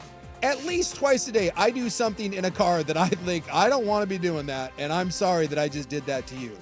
Like, it's okay to admit, not all of us are Mario Andretti. And so I don't think I'm one of the terrible ones, but, you know, I'm probably contributing a little bit of this to the Oregon drivers. Yeah, I do think you've hit on something where if you, like, give me something else that we all do where people will admit less that they're not very good at it than driving. Like, everybody thinks they're fine at it. Yeah. And the reality is they're not. It's all varying degrees. No, hey, C's get degrees. I'm not a D driver, but I'm not an A1.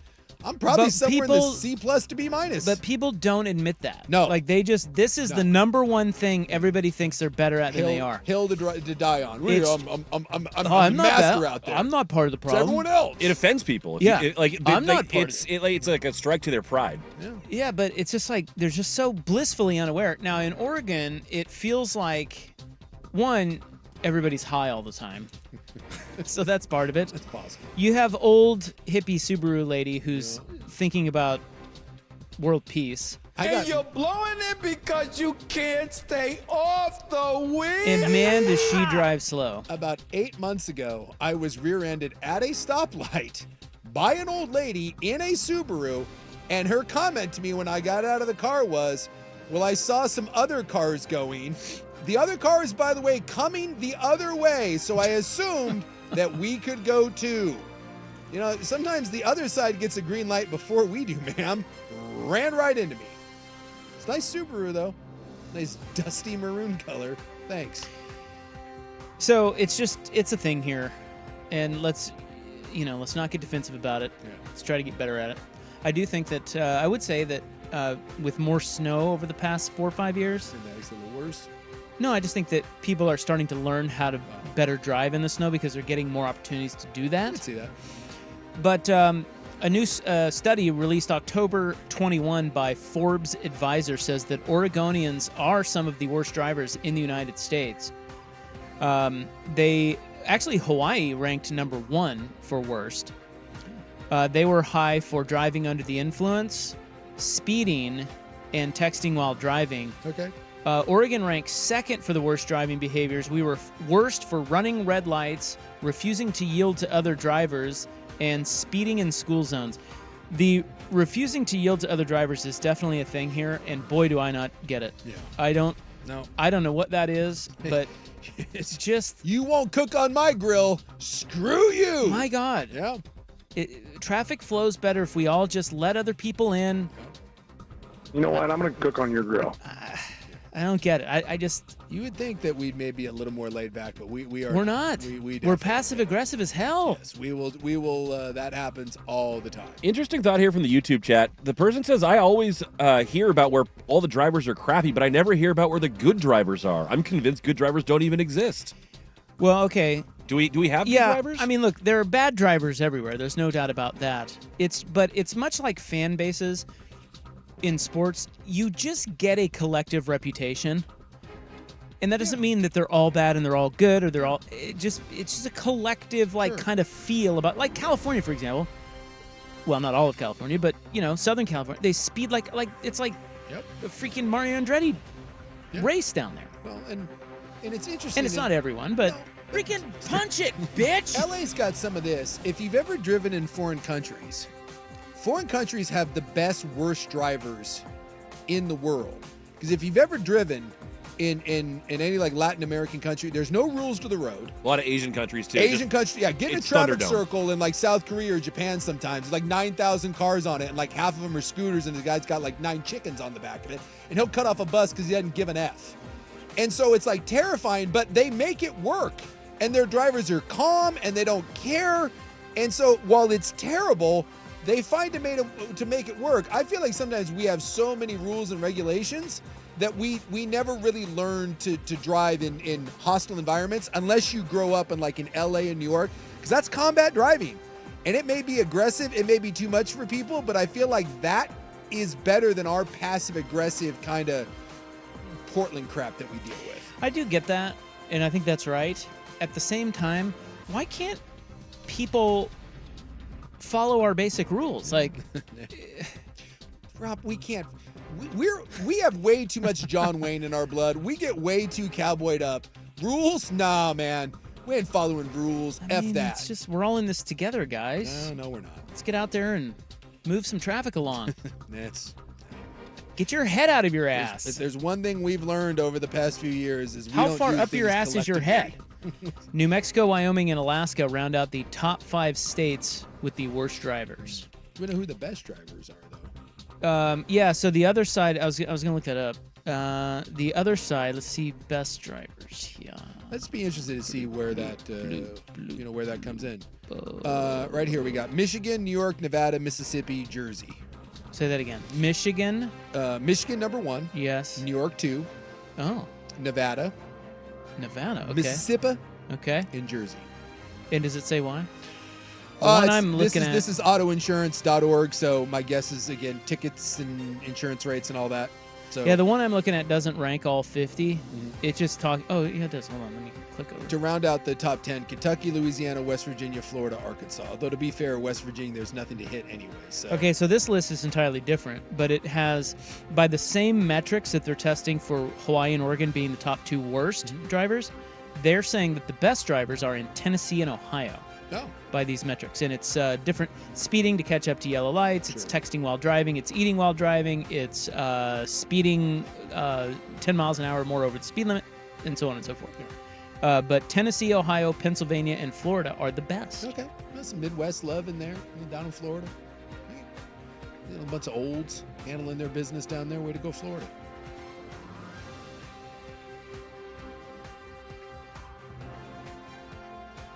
This guy's, when I was in Morocco, I took out a lot of cabs, and every time I get into one, take out a life insurance policy. Exactly.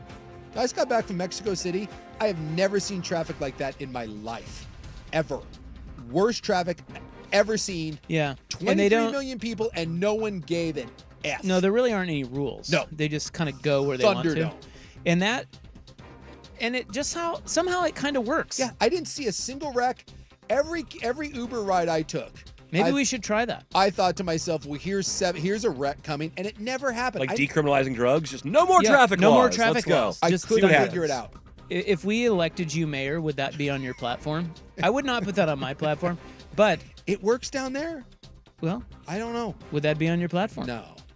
Yes or no? We can't handle. No, that, it will not. We can't handle that freedom.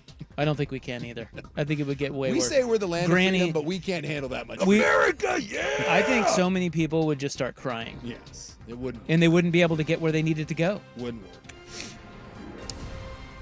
We thin the herd. The timid get cut. Sorry. Take TriMet, bitch. Well, that's what some people have to do. Yeah. There was a new, we'll have to get to it tomorrow, but there was a new survey on if locals feel safe on TriMet. Yeah. Oh, yeah, I saw that. Recently? Yeah, the answer no. Yeah, the answer is an overwhelming no. Yeah, it's a no. But hey, look, if you can't keep up with the drivers, save some money, take TriMet. Yeah. But you might get shivved. But you don't have to deal with Big Sook in his big truck with the American flag on the back. My little electric vehicle, thank you very much. It's time for High Stakes. Hey, what happened? I'm saving the world over Those are misfires right next to. Yeah, flags! So, hey, only one of us here doesn't drive an SUV. Looking right at you two sons of bitches. Yeah. Who had that? Who had that? 2 gas-guzzling SUVs. Hey. Me over here saving the planet. I'm American, okay? Soy boy. I'm America, yeah! So we're Nancy boy driving my electrics. That's your in the news for October 1, 2024. Coming up next, we got the Hot 5 at 5 out of college football news and notes today, and the Major League Baseball postseason is underway on The Fan. Hi, welcome to Staples. Hi, I hear Staples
Fan. All right, welcome back. Hope you're having a nice little Tuesday. It's your Sports Bros, Rop and Sook.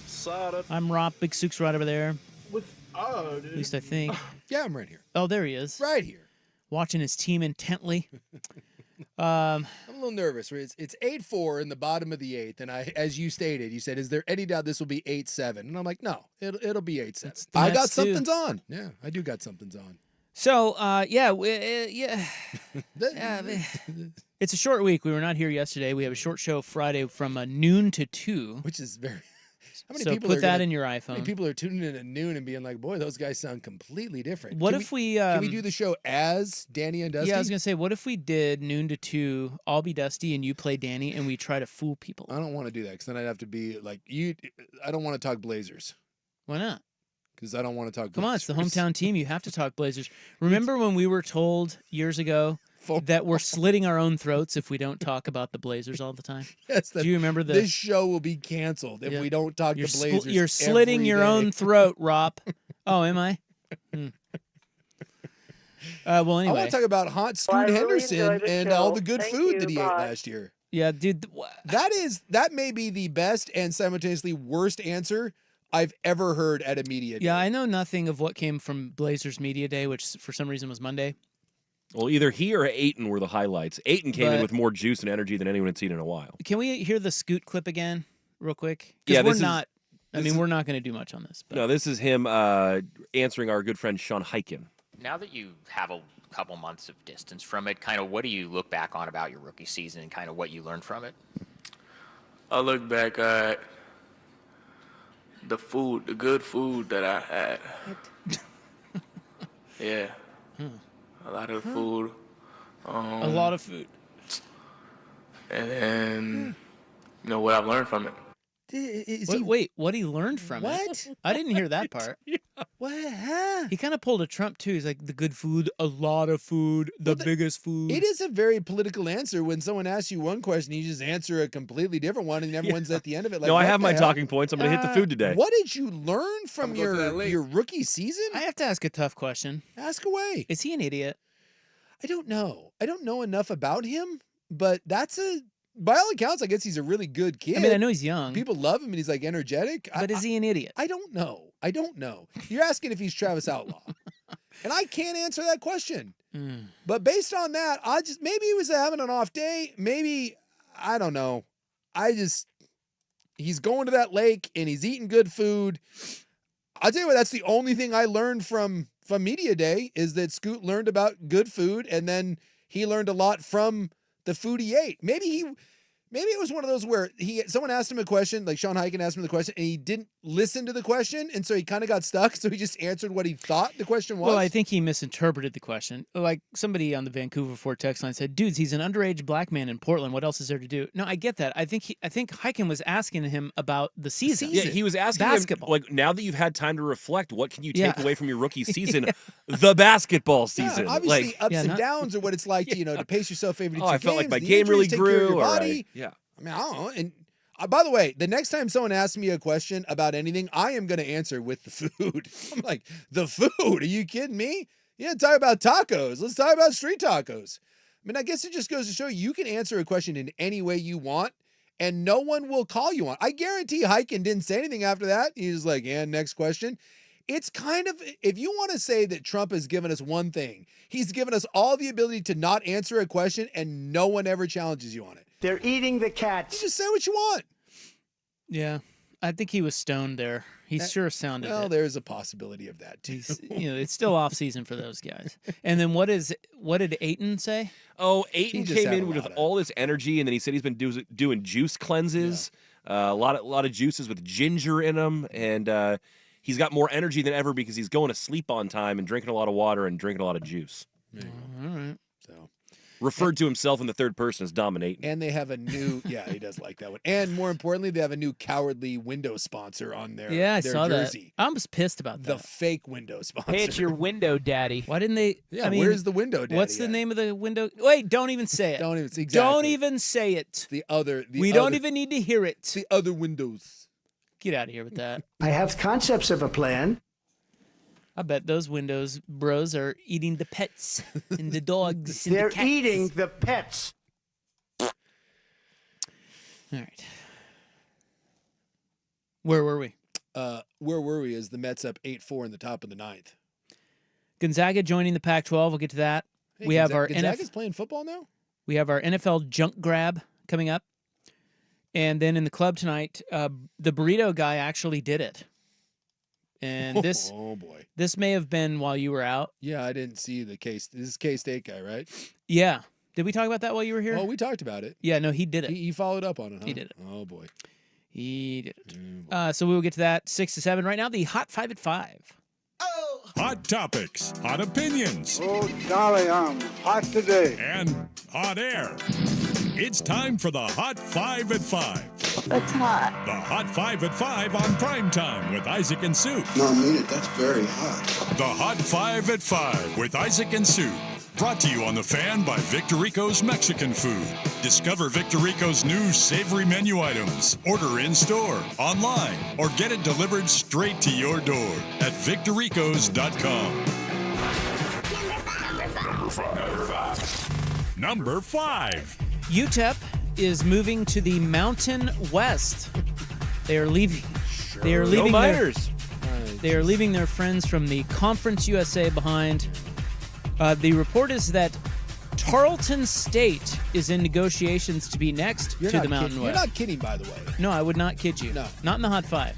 So I just want you to realize that the Mountain West and the Pac-12 somehow can't figure out that the best interest would be to merge, and we're now down to Tarleton State and maybe Sac State, both FCS schools bumping up. That's where we're at. That is where we're at. For God's sakes, Gonzaga may play football at this rate. Just, I don't know, throw out a team out there we could say it's an 8th team. I mean, again, my Bishop Sycamore idea is looking better it and really better. Is. Both of these teams, or both of these conferences, are just stupid.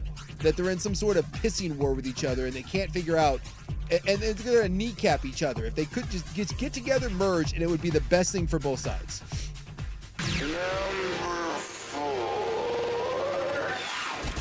Number 4. The kickoff time is set for Oregon-Ohio State, 4:30 on NBC next Saturday. Let's go. Of course, this week's game is Friday against Michigan State. Jonathan Smith returning to Autzen. That one kicks at 6 here on The Fan.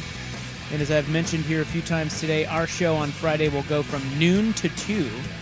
The Ducks are number 6 in both polls this week. Next week's opponent, Ohio State, they sit at 3. Alabama takes over number 1 in the AP, and Texas is still number 1 in the coaches. Yeah, we just haven't learned anything about Ohio State. Ohio State's run roughshod over everyone they played. They haven't played any real competition. Oregon seems to have kind of gotten their act together after the 2 Idaho schools. And now I don't think we're going to find out what Oregon is until Ohio State. I just don't think Michigan State's going to offer much resistance. Aiden Childs doesn't do it for you? Well, his numbers aren't very good. No. I haven't seen much of him, but looking at his stats. Michigan State's not very good. Again, Oregon should just overwhelm them with their athleticism. And then, again, the varsity comes to town, and we'll find out. You will find out more in that one game than you have for both teams in the previous 6. I think we're playing the varsity. Seahawks have signed 42-year-old Pro Bowl offensive tackle Jason Peters to the practice squad. Yeah, he's already been in Seattle once, and this would be great news if, I don't know, it was 12 years ago when he was the best tackle in football. But, it's just, again, injuries up front. Seattle's still a good team, but there's not good old linemen floating around, which is why you're going to get 42-year-old Hall of Fame linemen. Bills Von Miller suspended 4 games for violating the league's personal conduct policy. Did you notice that not one time did any of the NFL reporters have the balls to actually say what he got suspended for? What did he get suspended He for? beat the crap out of a lady. Did he really? His pregnant girlfriend. His pregnant girlfriend. Von Miller? I thought Von Miller had a really good rep. Thought so too. I'm just saying, not one reporter from the NFL had the balls. That comes from the league. Exactly. They just kept saying personal conduct policy and no details, and everyone was like, what did he do? What did he do? There's the police report out there. He choked, beat her, it's the whole thing. So I just thought it was interesting that just anytime you think about these insiders, they're just carrying water for the leagues and don't have any sort of backbone. Well, what's really interesting, too, is I think charges ended up being dropped, probably because he paid for them to be dropped, Yes. but they still suspended him anyways because they knew that they were legit. So Also, Cowboys defensive end DeMarcus Lawrence is on the IR now. He is out 4 to 8 weeks with that foot injury. The Cowboys have serious defensive problems.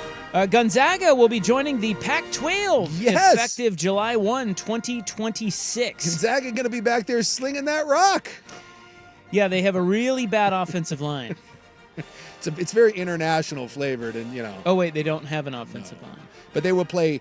Good for Gonzaga is they will play all sports. Yeah, they're not playing football. For they'll those play- that don't know, they do not play football. They play all sports that they participate in, and even though no football, which is the money revenue driver, they get a full share of the Pac-12. And also, how about this? Kudos to you, Brett McMurphy, because you took a ton of heat. You reported this weeks ago, and everyone bagged you.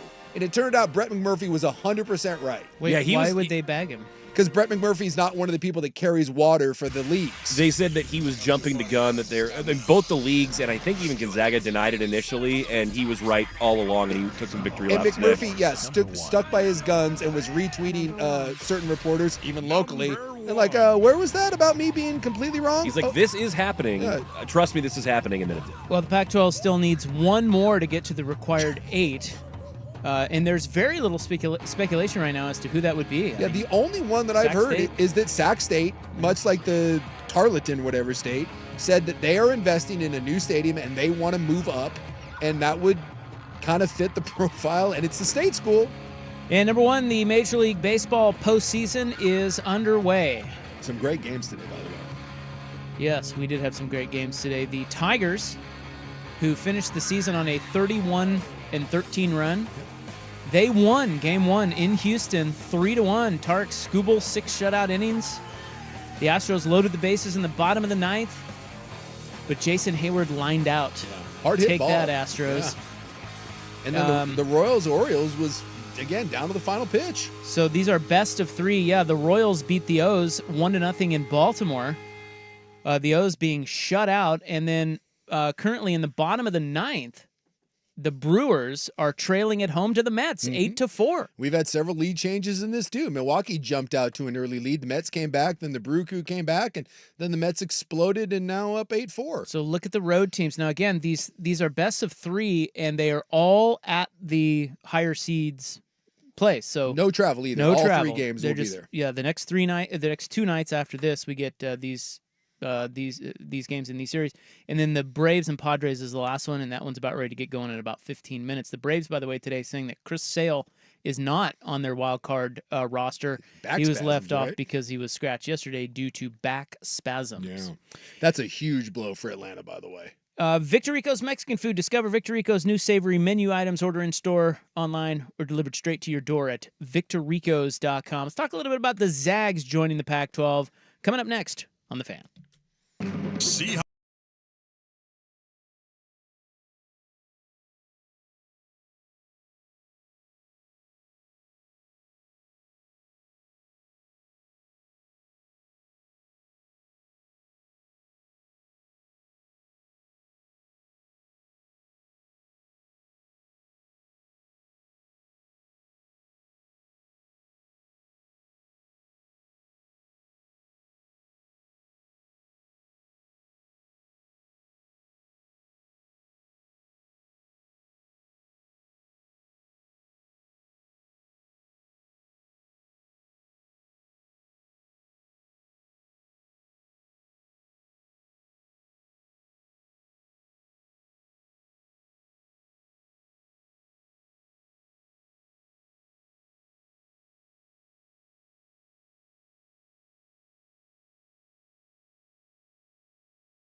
It's Isaac and Suk.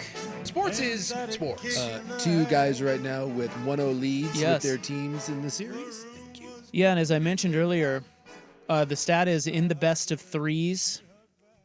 There have been 16 best of threes in this format, and the team who won Game 1 won 14 of the 16 series.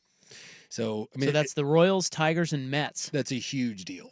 I mean, to win Game 1, and the Mets didn't have to pitch Edwin Diaz. You're riding high right now. You're riding high. I mean, I don't know what the standings were in, I don't know, say June. But if I'm sitting there in June on this show and I'm like, dude, don't worry, Mets and Tigers playoffs. You guys would have laughed me out of the room. Absolutely. That's why I love baseball. I mean, I remember at the trade deadline right before it, thinking because the Mariners needed bats, and there was talk that Lindor and Alonso would just, Alonso would be on the market. The Mets, it was like, dude, they had a fire sale last year with the pitching staff, and it's like, I don't know. I mean, go out and get one of them because the Mets are going nowhere fast. This thing was an unmitigated disaster.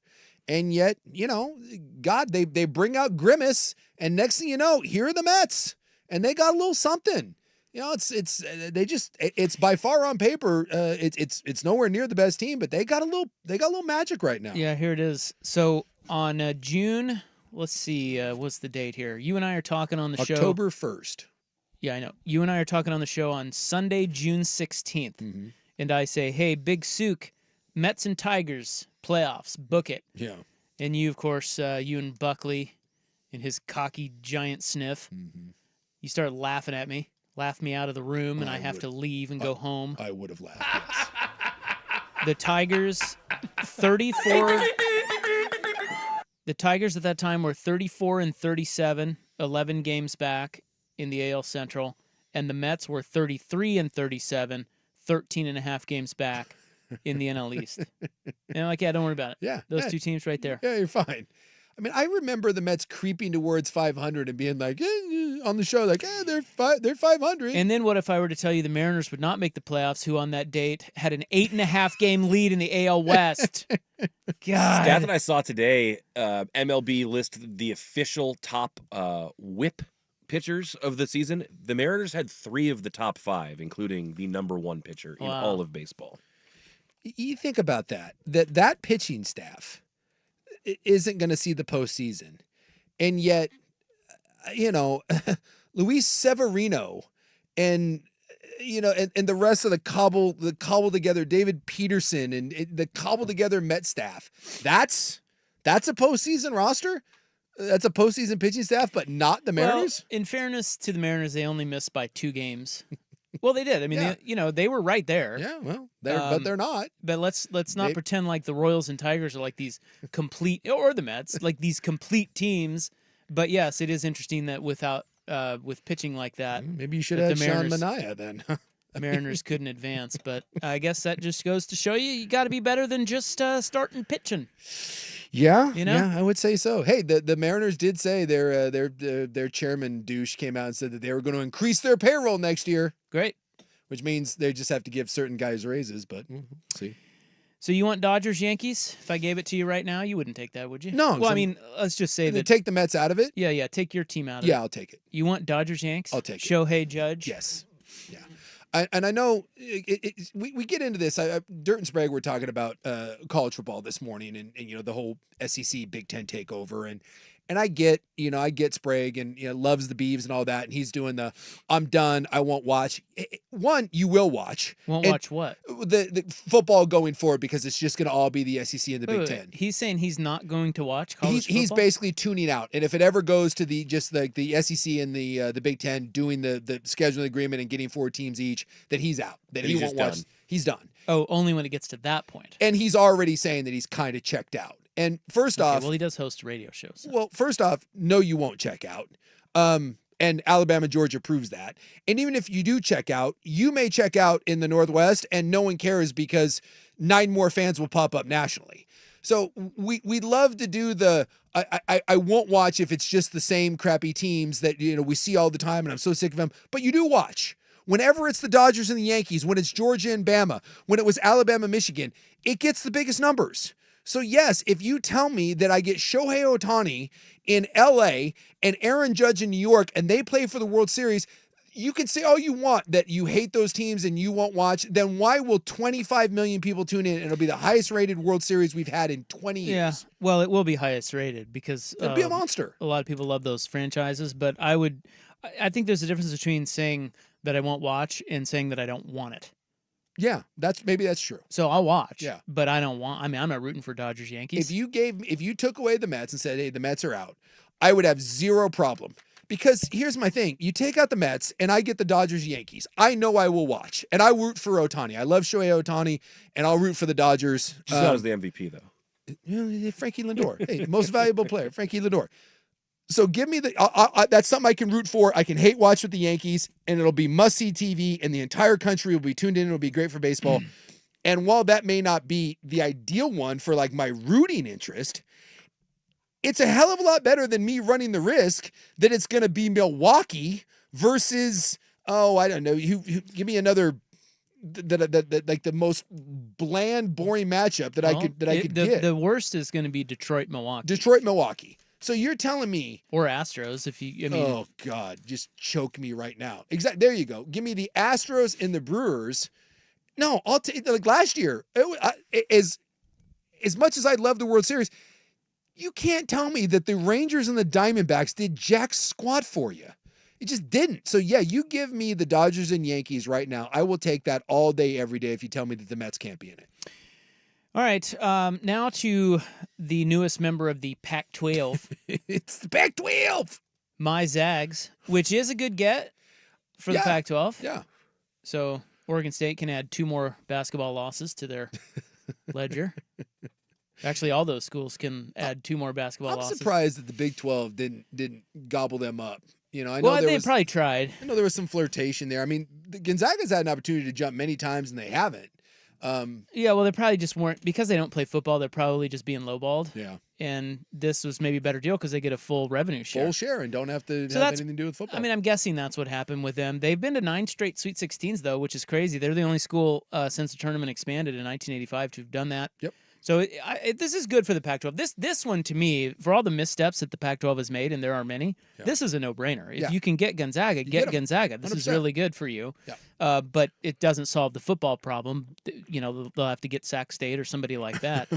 But I was looking into so Gonzaga will join July 1, 2026, which is another annoying thing. You got to wait, over a year to actually have it begin. Yeah. But Zags did used to play football. Did you know this? I did not know that. They did. And really? I was looking into why they bagged it, and I have a little something to read to you. Okay. So they played football from 1892 to 1941. But you may be wondering, where did it go? Yeah. Did the World War take it from us? That definitely was part of it. It said Gonzaga's football journey began on Thanksgiving Day, 1892, with a tie game against the Spokane Amateur Athletic Club. I was a big fan of those guys. By the way, you know what the final score of the game was? Tell me it was like 6-0. 4-4. Oh, yes. Their head coach's name was Puggy. If you could give me, you said it was the Spokane Amateur Athletic Club. I need one of those, the old football jerseys that like Mr. Burns wears where they're like long sleeve with like reinforced elbows. I want one of those that says the Spokane Amateur Athletic Club football. I need that jersey in my life. Well, they played Gonzaga to a tie that day. And then the Zags football journey ended on November 22nd, 1941 with its historically worst loss to Washington State College, 59-0. Those 49 years saw a 7-year intercollegiate ban on the sport, changes to how the game was played, and a football-generated contribution to the rise of Gonzaga's profile on the national level. Well, I mean,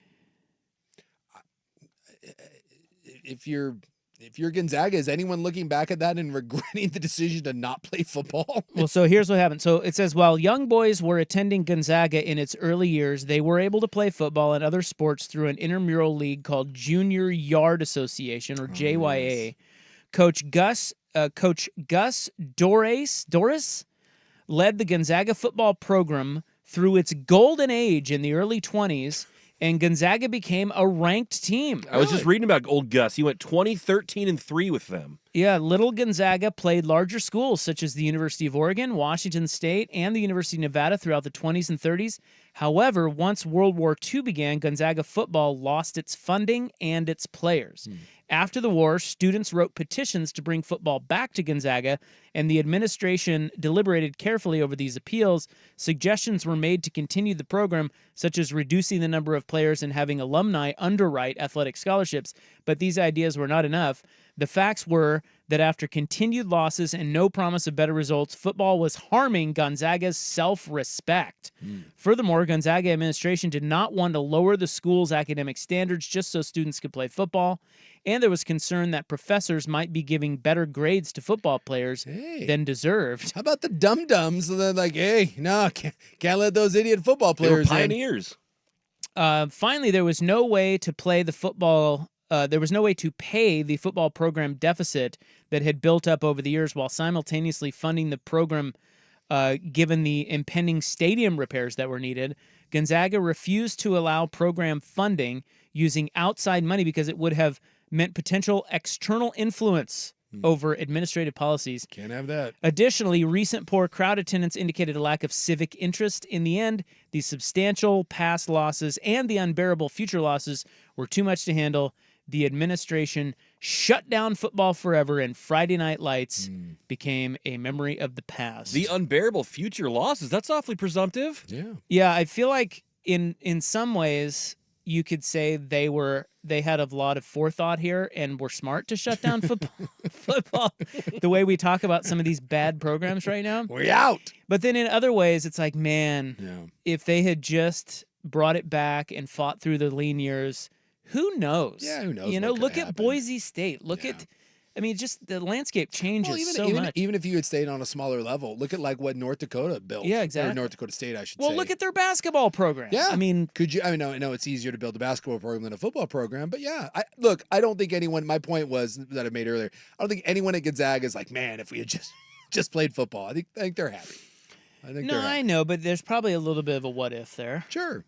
John Stockton's paternal grandfather, Houston Stockton, was a halfback for the football team in the 20s. Of course he was. You know, just making those tough, smart white runs, right? And that head coach, 4'5". Gus DeRace. Gus DeRace was the quarterback for Newt Rockne at Notre Dame. Yeah, he was. Brought that Notre Dame pedigree. Yeah. Well, the Pac-12, when you look at the schools, at least from a basketball standpoint, right? San Diego State recently played for a national title. Yeah. You had Gonzaga, who's been the best program on the West Coast for, 20 years. I mean, Gonzaga has been the best program out west. So you got two. What else do you got? Well, I mean, the Tinkler made a run a couple years ago. You know, it's Hey, did you That's see where that you're program going get a next? shot in the arm today? Beavs basketball got Yeah. $3 million in donations from the Dutch brothers, bro. yeah. Oh, yeah. nice. And like a Dutch brother Burgerville guy. Yeah, he gave $1.5 million to each program, the men's and the women's. So Did you there's- say Dutch brother Burgerville guy? What does that mean? He's Dutch brothers and both? he owns at He least, owns some Burgervilles, is that it? I thought he was like one of the big when I saw the thing, it was Dutch brothers in Burgerville that I think he's involved with. So yeah, I don't know which one he started, but there you go. But yeah, I mean Washington State, they were good under Bennett. Okay, what is the third best basketball program in the Pac-12? It's not Oregon State, dude. It can't be.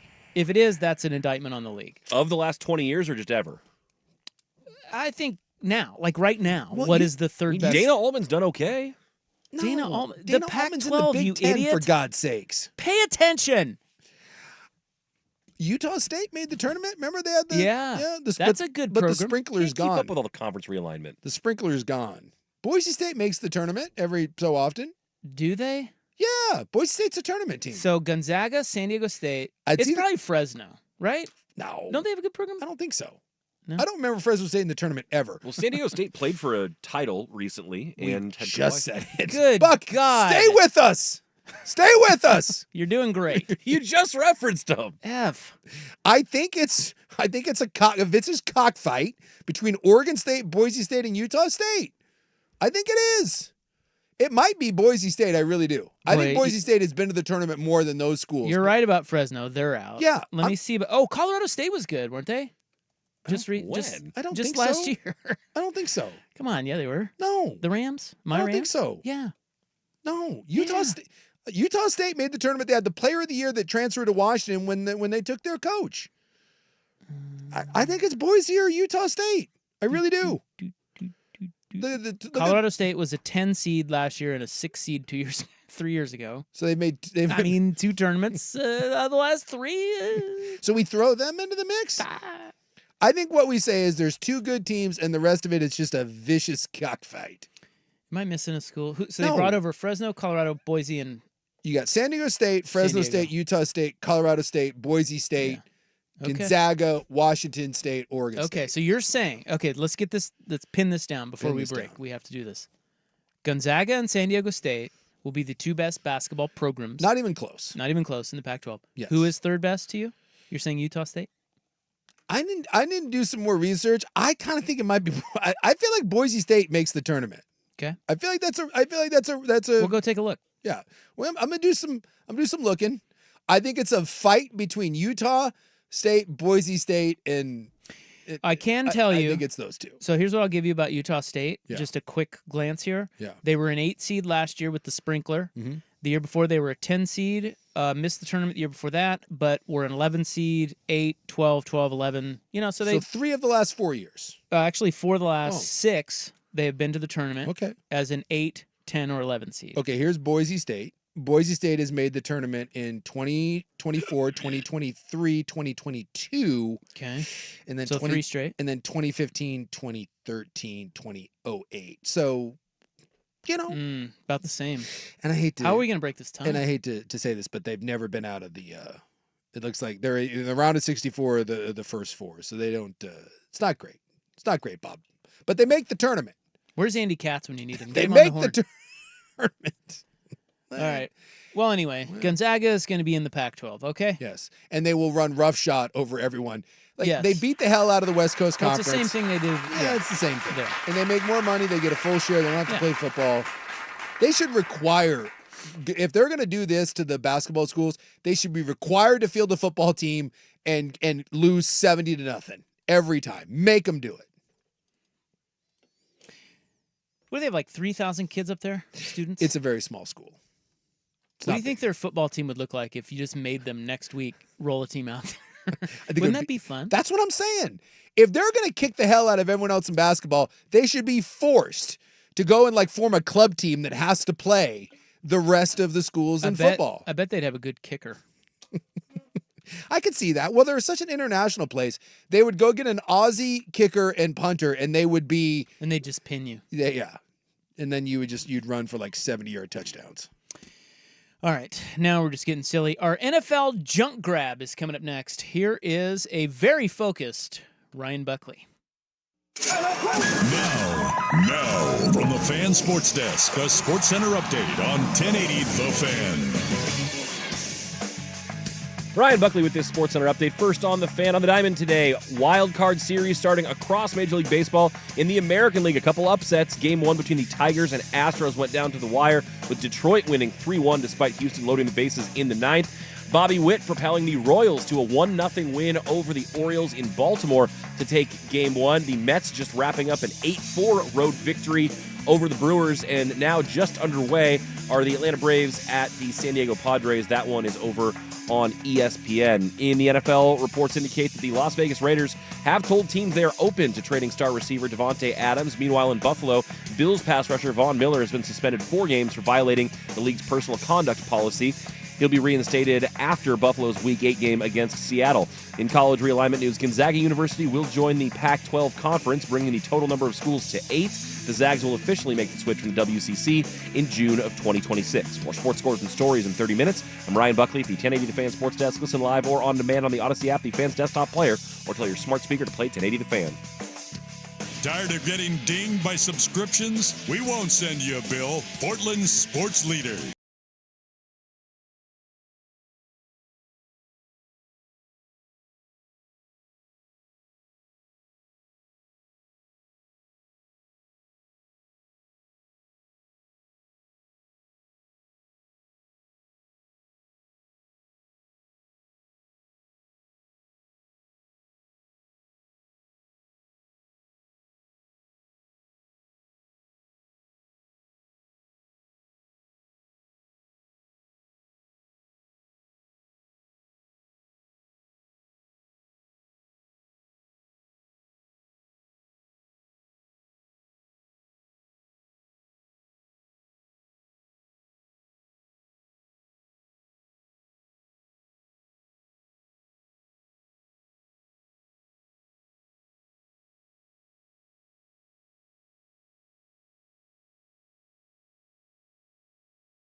Well, we made a lot of progress today. We finally got Ryan Buckley up to speed on the fact that Oregon has actually left the Pac-12. Thank God.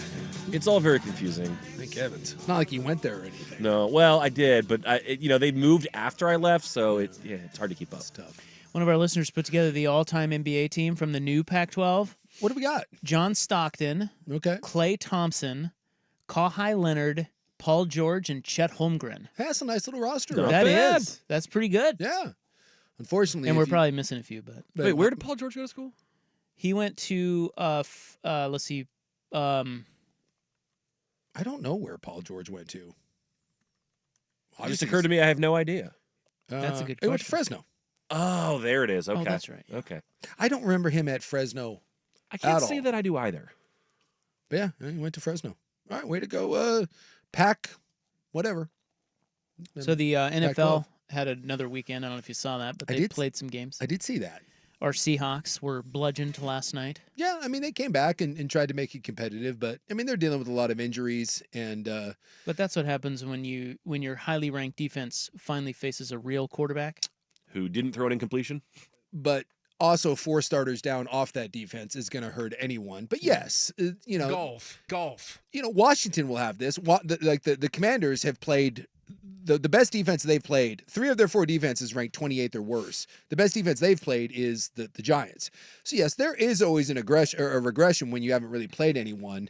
And when you play a team as good as Detroit and you play them on the road and you're missing 4 starters, I mean, I give Seattle credit for hanging around there. That's a tough spot to be in. I thought Geno played real well, but yeah, I mean, when you give up 18 for 18, that's you're not going to win many ball games. Did you see your boy Dan Campbell didn't know Goff pitched a perfect game? He felt bad. He gave out the 2 game balls Yeah. and didn't include his quarterback. And then afterwards, he said he really regretted it because he didn't realize he knew he was having a nice night. He just didn't realize that it was a perfect night. Yeah, let's listen to Campbell. Is this his post-game speech? I don't believe this is his postgame. This is him being asked at the presser about Oh, yeah. Goff. Okay. Yeah, well, I just gave the game ball to somebody else, so I feel awful right now. Yeah. No, I knew he played a heck of a game. I did not realize he was perfect. I did not know he was literally 18 for 18.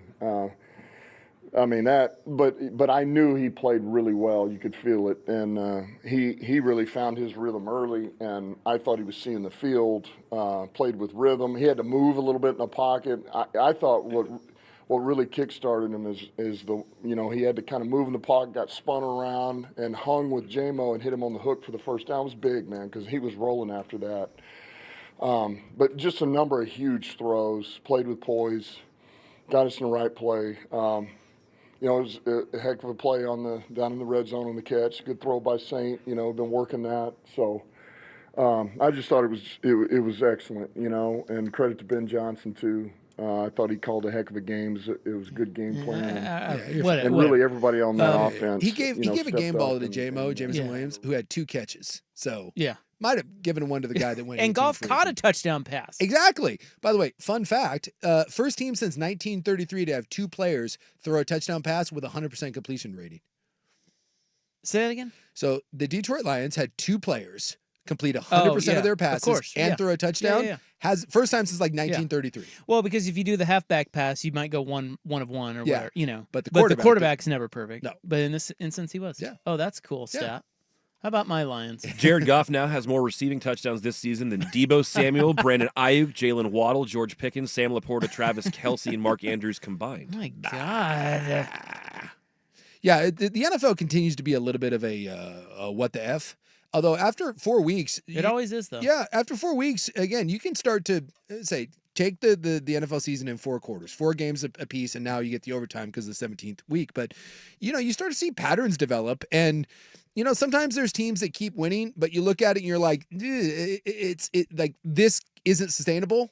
And other teams you look at and you're like, hey man, like with Minnesota, like I keep waiting for a little bit of a regression back to the mean here, but Minnesota is one of the 3 best teams. They might be one of the 2 best teams in football right now.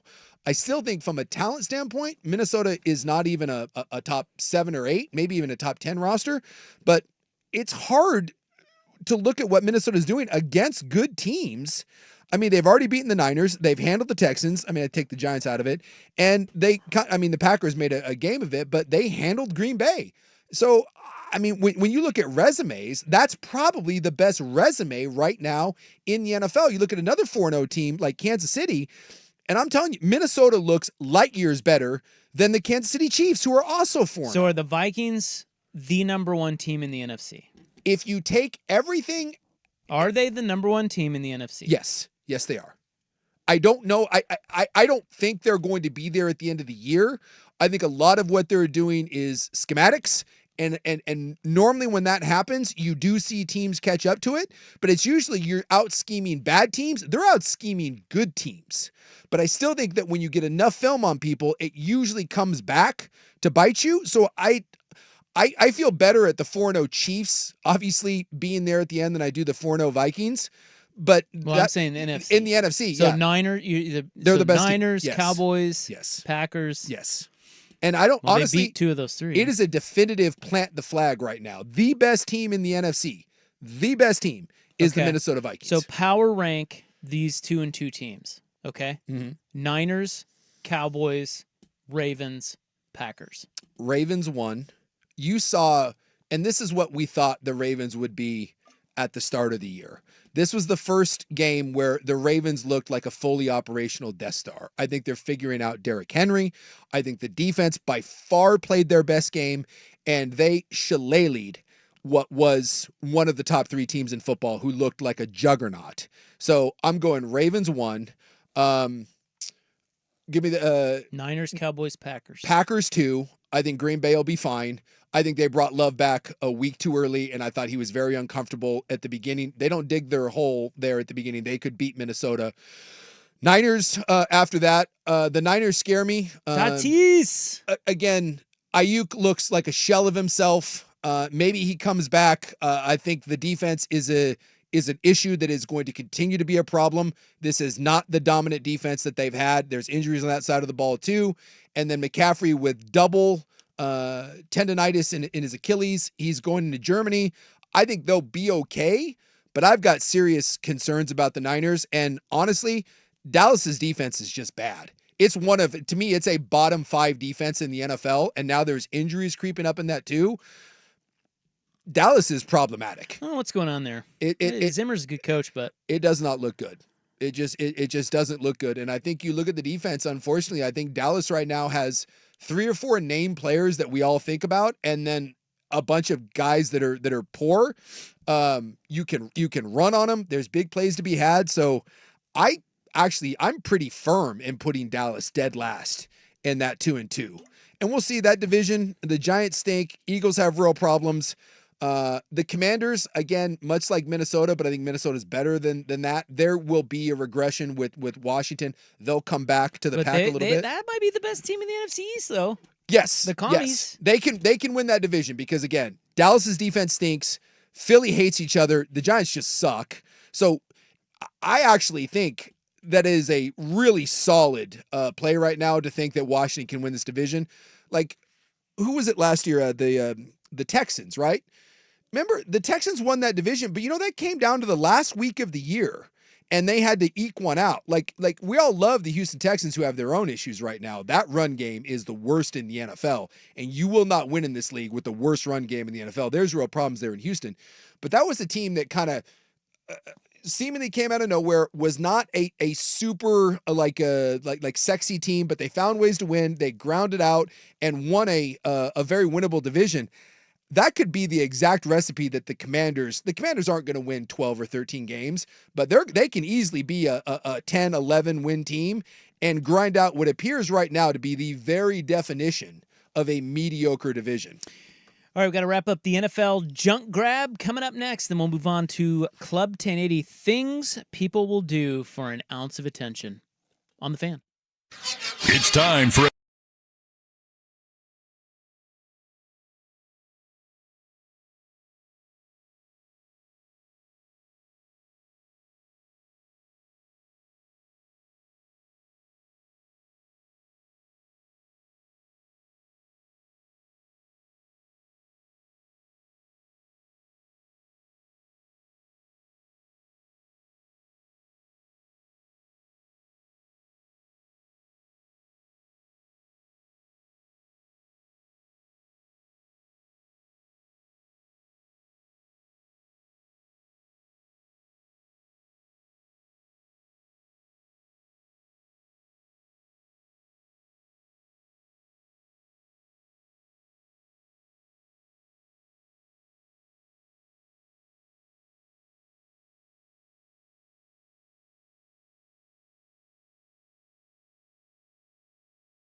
Yeah, Fernando Tatis with a moonshot bomb, 2-run home run in the first. Padres lead the Braves 2-0. Wrapping up the NFL junk grab, there's only one team that's 0-4. Yeah. There's bad teams in the league. But there's only one team. There's only one team that's 0-4. That's 0-4. And since 1966, there have been 164 teams to start 0-4. Mm-hmm. Only one of them has made the playoffs. And I can assure you that this team is not coming back. That team was the 1992 Chargers. Playoffs. And the weird thing is, it's the Jags, by the way. Yeah, if you I know. don't remember the 92 Chargers. Dan Fouts? In 92? No, Fouts was gone by then. Was he? Yeah, that would have been because that was like, you would have been in the weird like area of like Natron Means and like guys like that. 1992. Lorenzo Neal, or is it O'Neal? Who was their quarterback in 92? They went 11-5. Stan Humphries was at quarterback. Okay, yeah, the great Stan Humphries. Because that team, Marion Butts. That team in that run, they were the team that got blasted by the Niners, the Steve Young Niners in the Super Bowl. I don't remember what year that was, but it's in the 90s. The great Eric Bieniemy. Oh, okay, Eric Bieniemy was on that team, huh? Yeah, he was returning kicks. Yeah, and punts. Yeah, Gary Plummer might have been on that defense, and yeah, it's old school Chargers. So Jacksonville should not be 0-4. They should not. Like from a talent standpoint, they're not this bad, but when you watch them play, they are a mess. And not only, I mean, they've paid the wrong guys. They invested in their O-line. Cam Robinson sucks. He's not a franchise tackle. Don't know why they paid him.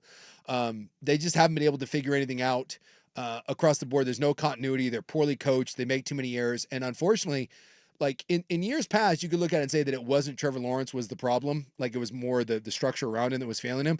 Trevor Lawrence is starting to fail a little bit. And I don't think Trevor Lawrence is this generational prospect that we made him out to be. I think some of that was just college hype, but he's also not a bad quarterback. He's not Daniel Jones, even though his numbers are like dead even with Daniel Jones at this point in their career. It's kind of scary. We talked about it last week. But we've seen NFL quarterbacks get broken. We've seen their confidence. We see them like screw up footwork. We've seen their timing kind of go downhill. And it feels like Trevor Lawrence is regressing. And that is scary because you just paid him a lot of money and he does not look right. And so I think Doug Peterson gets fired this year. And now you're going for a third regime with Trevor Lawrence from Urban Meyer to Doug Peterson. And you're going to go to another one. And we know with young quarterbacks, that can be a death sentence. So I think there's real issues in Jacksonville, top to bottom. They're not the worst team in football, but they're 0-4. And, the Dolphins, I think the Dolphins are worse. The Dolphins are really, really stinking bad. The Browns are problematic. Why can't the Dolphins get a decent backup quarterback? Apparently not. Why? I mean, they went out and got Huntley, and it feels like malpractice that they would have not made that a priority this offseason specifically. Yeah. They're 1-6 without Tua. Yeah. Why don't they trade for like Russell Wilson or something? I don't know. I don't know. But there's, again, you're going to get a whole rabbit hole here, but Miami has been fool's gold since they got there. They don't beat good teams. Yeah, I know you've said that, but when Tua goes down, it's like they got nothing. It's like you got to be able to at least hang in there with a backup. They just that's like horseradish. It's horseradish. It is. Yep. And the one team that they beat, and I like McDaniel, but the one team they beat. Who did they beat? Jacksonville. Oh, that was the one where Jacksonville got out to a big lead and then the bed. So like, all right, well, I mean, Miami actually might right now be the worst team in football. There's some real problematic stinkers out there. And then I think there's a lot of teams that, boy, are just really, really confusing that I don't have a grasp on. I'll take the entire NFC South for with the exception of the Panthers. Hard to know. I have no idea. If you're asking me to rank the Falcons, Buccaneers, and the Saints, I have no idea. I think the Falcons are the best, but I'm not confident in that. No. What is the freaking Panthers? Say the same thing about the NFC East. Commies. Yeah, I guess. They're Commies? the best. Yeah, they're the best team in there. Come on. They are. It's the Eagles aren't going to come around because Sirianni sucks. The Cowboys are just the Cowboys. Yeah. and the Giants suck. It's the commies. Then It's the commies. with that old line. Who, Dan by the way, Quinn's good. They can't stop scoring. They're doing a great job. I don't know. Remember at the start of the year when we were talking about New Orleans offense, and I said I couldn't figure out how New Orleans was doing it because their O-line isn't very good, and they were just scheming guys, and they were playing this old school approach. Washington's doing the same thing. It's just that they haven't come back down to earth. Their O-line is not, like on paper, this should not be good, but they're running the ball at an alarming clip. Well, their quarterback's more dynamic than New Orleans. Yeah, and he's got all the time in the world to throw, and he's making big-time plays. Their secondary stinks, and yet it really hasn't been exposed yet. It's the damnedest thing. 4 punts in 4 games, dude. It's so weird to me. And so I keep sitting there and thinking to myself, is this for real? And the only thing that gives me like a big pause where I'm like, I'm not certain that it is. Look, Washington's fine. It's a good team. But again, I give you, they got blown out by the Buccaneers, and then their wins are over the Giants, Bengals, and Cardinals. Those are 3 of the worst defenses that you can play. But they won them. They won them. Jaden Daniels looks great. He does look great. I need to remind you that Dan Quinn took the Falcons to the Super Bowl of all teams. Yes. He's a good coach. Yes. And they have Cliff Kingsbury, and they don't punt. No. In your face. And we'll give Kingsbury some credit, right? Because he took a lot of flack in Arizona. He's good. He built some really good offenses. Now, the offense has always faded down the stretch. Some, was it him? Was it Murray? So, again, that's the other one is like, is this going to get figured out too? Because his offenses haven't done well at the end of the year. But, sometimes when you get away from just being a head coach, it's the Lane Kiffin thing, and you can just sit in a little room and just design offenses. Maybe Kingsbury is just better to sit in a room and design offenses. Well, and he needs a quarterback like Daniels. Yes. It seems like a really good match. Yes. What he's doing for a rookie right now is really, really stinking impressive. I would tell you that arguably the 2 best quarterbacks in the NFC right now were Sam Darnold and Jaden Daniels. This is why the NFL is must-see TV. Things people will do for an ounce of attention next on The Fan. Need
Now, from the Fan Sports Desk, a Sports Center update on 1080 The Fan.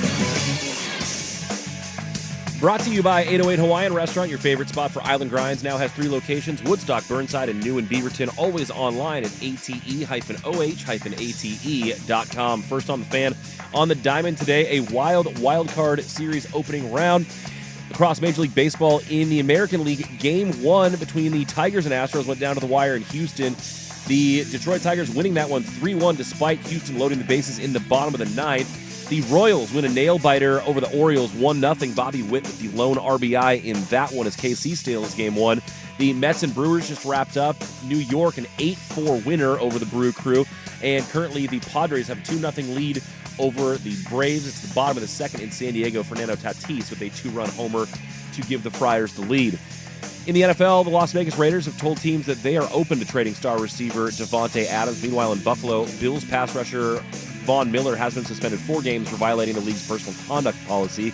And in college realignment news, Gonzaga University will join the Pac-12 conference, bringing the total schools in the conference to 8. The Zags will officially make that switch from the WCC in June of 2026. More sports scores and stories in 30 minutes. I'm Ryan Buckley from the 1080 The Fan Sports Desk. Listen live or on demand on the Odyssey app, the Fan's desktop player, or tell your smart speaker to play 1080 The Fan. The Fan Merch Locker has new shirts from the fan shows and hosts you love. Get yours now at 1080thefan.com. The following show may contain adult themes not suitable for children. Shut the hell up. Club 1080 with Isaac and Suk. It does go well with a chicken. I didn't know hanging out with you was making me smarter. Full disclosure, Morty, it's not. Temporary superintelligence is just a side effect of the mega seeds dissolving in your rectal cavity. Oh, man. Yeah, and once those seeds wear off, you're gonna lose most of your motor skills, and you're also gonna lose a significant amount of brain functionality for 72 hours, Morty. Starting right about now. Club 1080 with Isaac and Suk is brought to you by Pub Beer, the official beer of cheap fun. Right in the butt? I think it's really sexy. 1,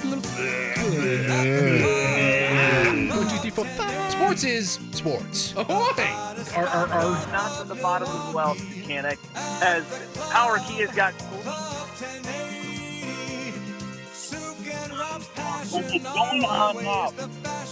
America, yeah! Fat, uneducated beer, yeah, flag! Does she got a great ass? Trucks, balls, yeah! You, the learned people! I give you 2 dudes swallowing wieners. I've got the poo in my hands. Bring gas. All right. Can you play Spot the Celebrity at the Padres game? He sits behind home plate. There's a celebrity Padre fan? Every game. Yeah, well, he's not a real celebrity, but he's a local celebrity here. Oh, is that is our guy Ron down there? Ron Sloy? Yeah. No.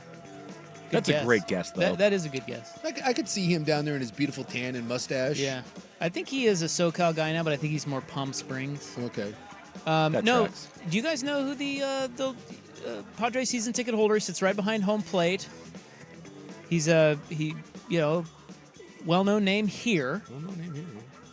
You don't know who it is? No, I don't. I'm not up on my Padres local fandom. It is the great Pat Kilkenny. That's what's in. Really, Pat Kilkenny? Okay. Yeah, he lives down there, and every time I turn on the Padres, I look for him. He's usually there. He's there tonight. Well, He's got his transition lenses on. Yeah, I'm sure you hop on your private plane and. No, he lives down there. Oh, right. Yeah, Well, you don't have to hop on. He your lives in private San Diego. You hop in your private car service and helicopter. Maybe he takes his private plane over to the stadium. I don't know. I don't know. When you're rich like that, you do whatever the hell you want. Sure can. It's a different level when you're writing checks like that. Well, guys, I regret to inform you that Burrito Guy actually did it. Oh my god! you said it wouldn't happen. I did say it wouldn't Yeah, happen. I said there's no way this guy was going to do this. Yeah, I did. And he did. So the story of this is that who were they playing, Kansas State? BYU. BYU, man. They were playing That's BYU in the Huck and Hebrew, and they got all cocky. They got all cocky coming into the Mormon house with no caffeine, no alcohol, and we sent them packing. We gave them an old-fashioned cougar ass whooping. So K-State played BYU, and some K-State douche on Twitter. Like Wednesday or Thursday before that game. Or on X, I'm sorry. Yeah, Wednesday or Thursday before the game. Yeah, we're making a lot of proclamations like with the, I'll do this if my team loses, because the Florida State guy said that he would eat like a cup of poo. Yeah, that was I feel like that was the catalyst for this. Was Florida State guy said that I will eat, I think, dog poo with a spoon out of a red Solo cup if they lost to Georgia Tech, and then he disappeared off Twitter. Well, K-State fan shows up a couple weeks later. He's like, well, if they lose to BYU, Yeah, he said that he would shove a beefy 5-layer burrito in his ass. Yeah. If they lost. Yeah. Well, they lost. They lost. And they lost handily. Mm-hmm. And Buckley and I were talking about that. I thought you were gone, but maybe you weren't. No, I was here for this. Yeah, we were talking about it, and Buckley asked, does he actually do it? Yeah, we're like, no. We're like, no. Because after the game, unlike the Red Solo Cup guy, he's tweeting about it. He's like, I'm going to need to go. He even posted a video of him putting a 5-layer burrito in his freezer. Yeah. And to make things easier. I got a working theory on this, by the way. He likes it. Yeah, because that's the thing. Like the He guy was into it anyways. The guy said I was going to eat poo. Yeah, he's not going to do He's it. not eating poo. Yeah. The guy that was like, I'll shove a burrito up my ass. He just wanted to shove a burrito up his ass. He's needing an excuse. And he's like, That's a good theory. I think that's right. It's a working theory. Why else would you do this? No, there's no other way. I saw someone else. It was I forget who it was, but someone else. I think it was a fairly known Twitter account. And I forget what team that he was saying, but he's like, if my team loses this week, I am going to eat a 24-ounce T-bone cooked medium rare with a baked potato. It was like, you just want to do those things. Dude, this guy wanted a frozen burrito up his ass. He didn't have the courage to just put a frozen burrito up there, so he needed some push. So he put it out there, knowing that he couldn't handle the BYJ. And now he got to shove a burrito up his ass. Why did he have to announce it to the world? Because that's the thing is, why can't you just do that? You lack courage. But when there's when you're by yourself, he didn't have the guts to do it. So he had Shove to it in have there. he had to have public peer pressure. You ever do that? Like sometimes you need people to egg you on, and it's hard to get people to egg you on about shoving a burrito in your ass. Weirdest so bit he ever. found a loophole. So he did not disappear off Twitter, as a matter of No, fact, he but he leaned did into it. stop tweeting or something, or I don't know what was happening, but he didn't do it for the longest time. But then he posted pictures of it, and he said, dude, his pants are around his ankles, and there is a burrito in his ass. Now I just sent it to you, Suk. What he could have done here, You sent I texted you the photo of his timeline. what he could have done here is possibly just cut off the tail of the burrito and made it look like there's a burrito in his ass. It does appear to be a burrito in his ass. But it's like 85% of the way up in there. It does appear that. And you're right, it is possible that is just the end of a burrito in some cheeks. Yeah. We can't, but to be fair, You can't tell.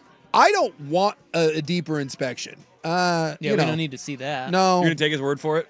I'm going to take his word for it, And he did say his wife found out, and he's in all Cooked, kinds of... in his words. Yeah, he's all kinds of cooked. Can I make look, as an amateur sleuth, you know me, I'm very skeptical of anything I see on the internet. I don't think that burrito's up his ass. You don't think so? No. You think he just cut off part of it? I think he cut off part of it and put it in the cheeks. Yeah. You can put anything in between your cheeks. You certainly can make it look like that. But that is a big ass burrito.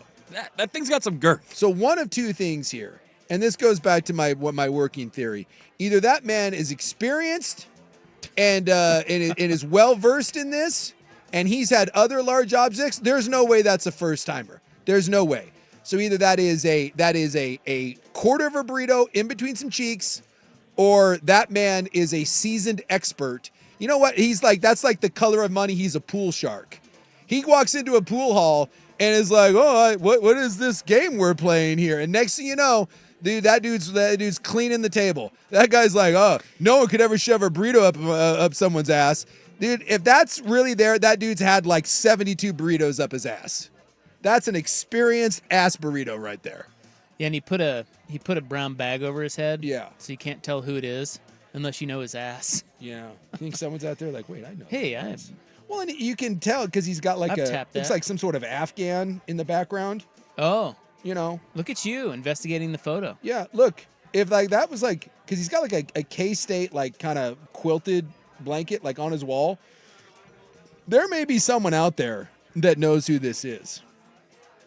You could tell by some context. If that was my buddy's house, and he had it on his wall, I'd be like, wait a minute. Hey. My buddy's a giant UW fan. And I think he's one of those K-State message board bros. I think he's one of those deeply entrenched in their little online fan community. So someone probably knows who he is in Manhattan. I just don't get these kind of bits. I really don't. Yeah, I don't. Who did his parents just not just the desperation for attention? And what's amazing about it is nobody still knows who he is. No. You want all this attention, so you feel like you have to go through with it because you just think it's going to go viral and this is great. Quiet attention. But it's not. Nobody knows it's you. Yeah. What are you doing? It's like that 3-year Letterman guy. He keeps it quiet. I mean, there's people that enjoy just being kind of internet trolls, like S posters, and this guy's an ass poster. You know, either that or look, he's just as a guy that likes burritos in his ass, and he wants other people to acknowledge it. And this would be a way to get your love of ass burrito out into the universe.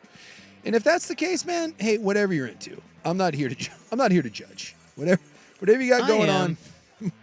I'm here to judge. Rob's like, that's K-State guy. If you were to ask me, what university will this happen at? Yeah. You're saying they're K-State. in my top 2. Yeah.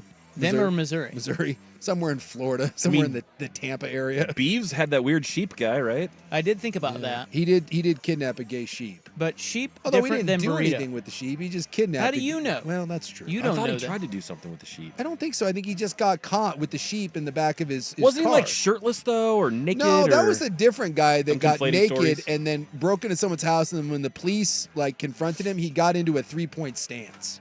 Yeah, that's right. I think those are two separate. Yeah, I'm conflating stories. Yeah, you're taking naked guy and you're putting him with the With gay sheep sheep. guy, yeah. And by the way, So- we're not lying. Those sheep were in a homosexual sheep study at Oregon State University. You can't make that up. Yeah, I mean, this guy is probably the mayor of Manhattan, Kansas. You know that, right? Probably. So do we think, okay, so your theory I subscribe to, if he actually went through with that, there's no question you're right about that. Yeah. Seasoned vet. I believe that he faked it, and that's how desperate he is. Like, he felt the pressure to have to go through with it because it went viral. Yeah. And he put the end of a burrito in his butt cheeks and made it look like he stuffed a burrito in his bum. I think more than likely that's what I think happened. That's yeah. Because, dude, come on. Yeah. It's too girthy. Like if you would have told me that was a taquito, I might buy it. But that's like going from 0 to 100, and you can't do that. That's a doctor's visit. That's what they say. A frozen burrito is gonna have jagged edges, right? A frozen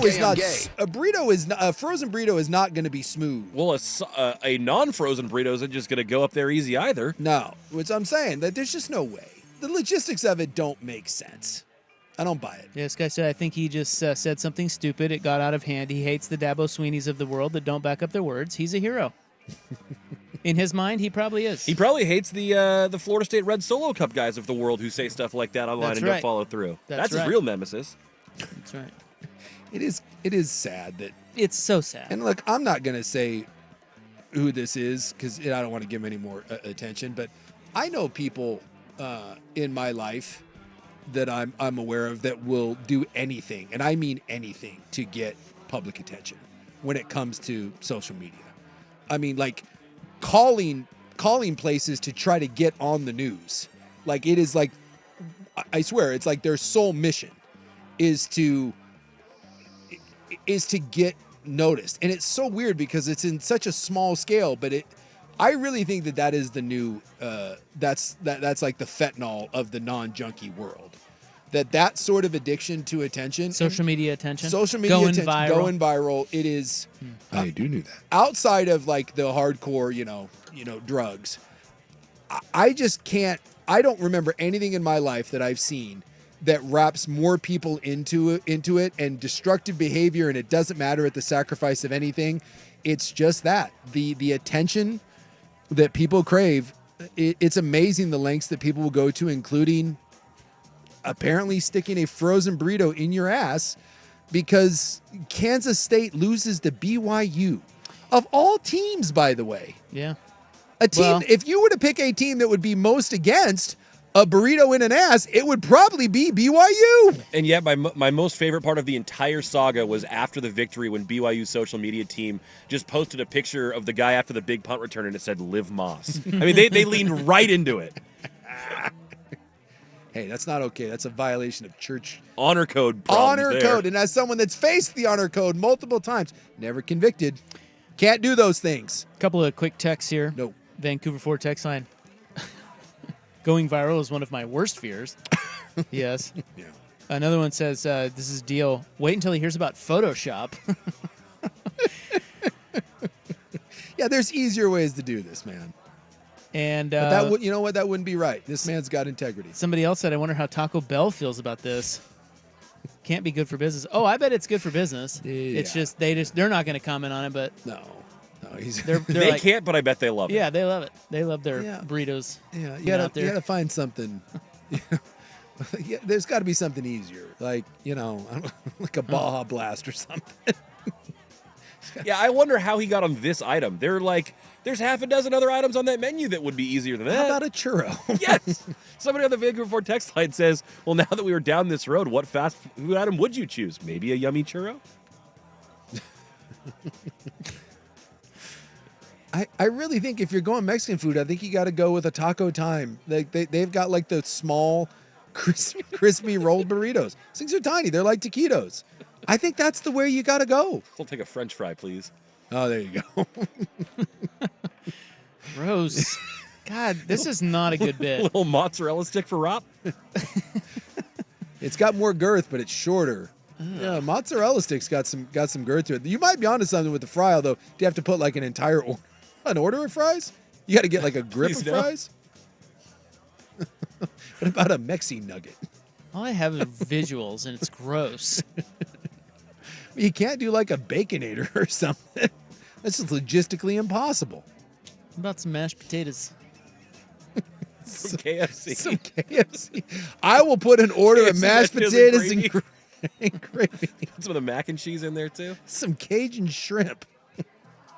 Nacho fry comes with its own lube. It's got a hook on it, Gross. Oh, good idea with the nacho fry. Okay. If you could never eat meat again unless you kill it yourself, would you go vegan? Oh, all right. This is Club 1080 on the Fan. I'm going to shove a burrito in my ass. It's the Vancouver Ford Tech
white and half Maori. They were New Zealand, and their dad Mike was he was a tribal chief from New Zealand. He was a great guy. Rest in peace. One of my favorite people. And Mike was old school. Like came from New Zealand, the great accent and everything. And they had a pig named Wilbur. And Mike raised this thing for like 2 or 3 years. And so you would go over to the Muika's house, and Wilbur would just be outside milling around. He was there like all the time. And he was a big pig. It wasn't like a little potbelly thing. It was a full-on pig. But he was kick-ass. I loved that thing. And I like, you just, anytime, and it didn't really go in the house, but it lived outside. And sometimes it would come trotting in. And one day, I go over to the Muika's house, and it was one of those homes where you just open, like you don't have to knock, you just walked in. So it had a sliding door around the back, and you would just open the door, and you would hear, "Hello, Sook, come on in." And you'd walk in, and there was always something good happening at the Muika house. They were always cooking up something delicious. So I come in one day, and Nancy, his wife, she made an unbelievable Kahlua pork. So I go in there, and they got sticky rice and Kahlua pork and plantains, all the trimmings. Well, we all know where this is going. Right? And I'm eating, and I couldn't be any happier. I'm like, oh, man, I showed up on Kahlua pork day. It was one of my favorite meals. Nancy, I'm like, you make the best pig, all this and that. And everyone's kind of looking at me, like all the kids, and they're kind of smirking. And I was like, what's the deal here? And one of the kids, one of my friends, the gals was like, you know what you're eating, right? And I'm like, no. Right then, it just hit me. I'm like, no. Not Wilbur! What? What? Now, does that ruin it for you? Look. Or do you still chow it down? Can I be honest? It bothered me for like... Well, I want you to be honest. It bothered me for like 5 minutes. They're eating the pets. It bothered me. They're literally eating the pets. It bothered me They're immensely. eating the pets. And then I was like, all right, well. Everyone else was eating him, and it wasn't like... Because at first I had questions, like, was there something wrong with him? Like... You know, was it like, and they're like, no, Mike just decided that enough was enough, and that pig needed to die because, well, it's a lot of meat. And so, like, he brought his, like, cousins and his extended family over, and they killed him, and then they had, like, a big cookout, and they, like, buried him in the ground, and I was like, how? It's like... Well, what did they bury? His spine? What? What did they? You said they buried him in the ground. No, they buried to cook him. I see. They did the old school with the banana leaves. I thought you meant that they also provided burial. I'm like, with what left? And I was like, what are we doing? I was so bothered by it. And then I was like, oh my God, this is so delicious and it smells so good. And like Mike didn't care. I was like, this pig is delicious. See, and so I ate it. But I will say that like even after I was done, it stuck with me for a while. And all these years later, it's like, 30 years ago. I was like 16 or something. It's still a bit disturbing, but at the same time, my fat ass ate a S-ton of that pork and probably took some home with me. Yeah, I couldn't eat it. If you told me that, I couldn't eat it. It had a name. I know. I you knew it. You hugged knew the little thing. I'd given him kisses. He probably even liked you, and you're eating him? Well, he was already dead. They're eating He the was pets. already dead, but it just changes. It changes everything. That changes everything. Does it make you feel bad that he wore a little shirt sometimes? We'll execute the baby. They put a little shirt on. In Springfield, Did you hear this? they're eating the dogs. Have you heard this yet? This he missed on the Friday. Cats. They're Remix. eating the pets of the people that live there. They're eating the dogs. It's a banger. They're eating the cats. They're eating the pets of the people that live there. People of Springfield, please don't eat my cats. Why would you do that? Eat something else. Why? People of Springfield, please don't eat my dog. Here's a catalog of other things to eat. They're eating the dogs. Whoa, whoa, whoa, whoa. They're eating the cats. Meow, meow, meow, meow. They're eating the pets of the people that live there. Anyway, that's a nice little remix. Well, look, I will tell you what. Where was it? Because this was like probably like 1995. We were way ahead of our time with their eating the pets. Because I can assure you that the Maoris back then were eating the pets and they didn't care. And I will say that it was delicious. They're but eating the it pets. was troublesome. I do have a hard time with the idea that you couldn't care. Like that's weird to me, but I get it. He was I guess. I mean, he was raised different. Maybe I don't get it. But I was gonna say, it sounds like you don't get it. Yeah, you're right. I don't. I don't know why I said I get it. I don't get it. Country folks are different. But I do know that people from other cultures, it's just you're just not.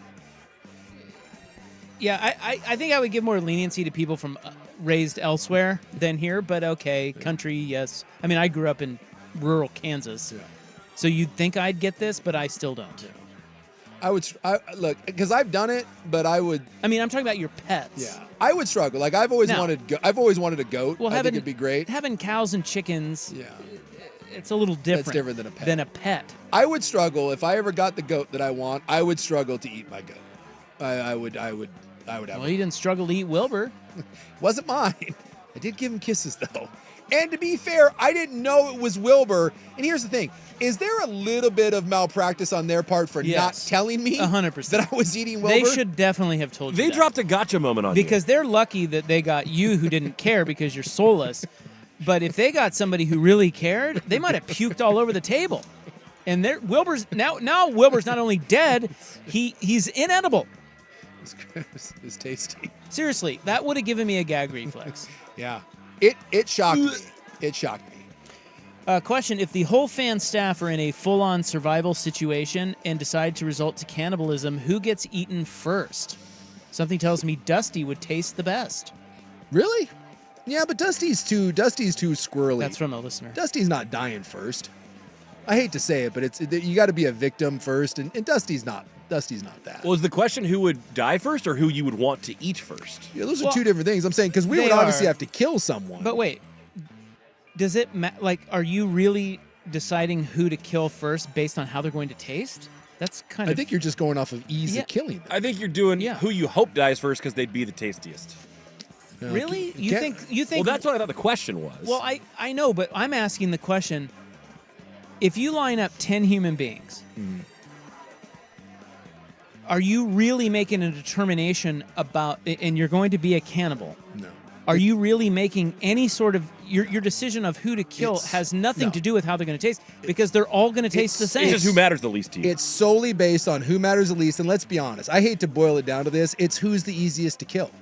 Because that's another part. Who puts in the least amount of Because that fight. person ain't going down without a fight, so, it comes down to who's going to be the victim of the fan, and it ain't Dusty. Good luck catching me. I'm fleet of foot. Rob's going to be spry. I'm hiding in the trees. I don't want to say who it is, but there's a couple people that I feel like are pretty high. I can think of two. They're high up on the list. Yeah, and they're not here on this show. Yeah, it's, So, no offense. It's victim. There's a victim mentality here, and, Well, and also I think of, this is a bad thing to say too, but I'm going to say it anyway. I just think of people who are. Darn it, we have to You're looking break. for some nicely marbled meat, is that what you're saying? No. Who's the Wagyu of the fan? No. People who just contribute the least to society. And I think we have a murderer amongst us, and so therefore in the group. That is true, because if you're in a cannibal situation, you have to start thinking about who is beneficial to the group for other things and who is just food. Exactly. I like where you're going with that. Exactly. Ooh, I like that a lot. All right. We'll talk about it during the breaks. I think we might be onto the same. Yeah. We're on. There's one. That's, sorry, you're dying. Here's Buckley with SportsCenter. Now, from the Fan Sports Desk, a SportsCenter update on 1080 The Fan. Ryan Buckley with this SportsCenter update. First on the Fan, on the diamond today. Wild card series starting across Major League Baseball. In the early game, we saw the Tigers take out the Astros 3-1 the final, despite Houston loading the bases in the bottom of the ninth. Then Rops Royals with a 1-0 win in Baltimore over the Orioles. Bobby Witt with the lone RBI in that one. The Mets went into Milwaukee. They beat the Brew Crew 8-4, and right now the San Diego Padres have a 3-0 lead over the Atlanta Braves. It is the middle of the fourth inning in that one. In the NFL, the Las Vegas Raiders have told teams that they are open to trading star receiver Devontae Adams. Meanwhile, Bills pass rusher Von Miller has been suspended 4 games by the league for violating the league's personal conduct policy. He'll be reinstated after Buffalo's Week 8 game against the Seahawks. And in college realignment news, Gonzaga University will join the Pac-12 conference, bringing the total schools to 8. The Zags will officially make the switch from the WCC in June of 2026. More sports scores and stories in 30 minutes. I'm Ryan Buckley at the 1080 The Fan Sports Desk. Listen live or on demand on the Odyssey app, the Fan's desktop player, or play your smart speaker to play 1080 The Fan. Jump back to earlier parts of your favorite fan shows on the Odyssey app. The only way to rewind Portland's sports leader, 1080 The Fan. Well, it turns out October is the best time to buy new windows, and if you don't know, and I think a lot of people don't, how they're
well, we've discovered that the text line really likes this topic.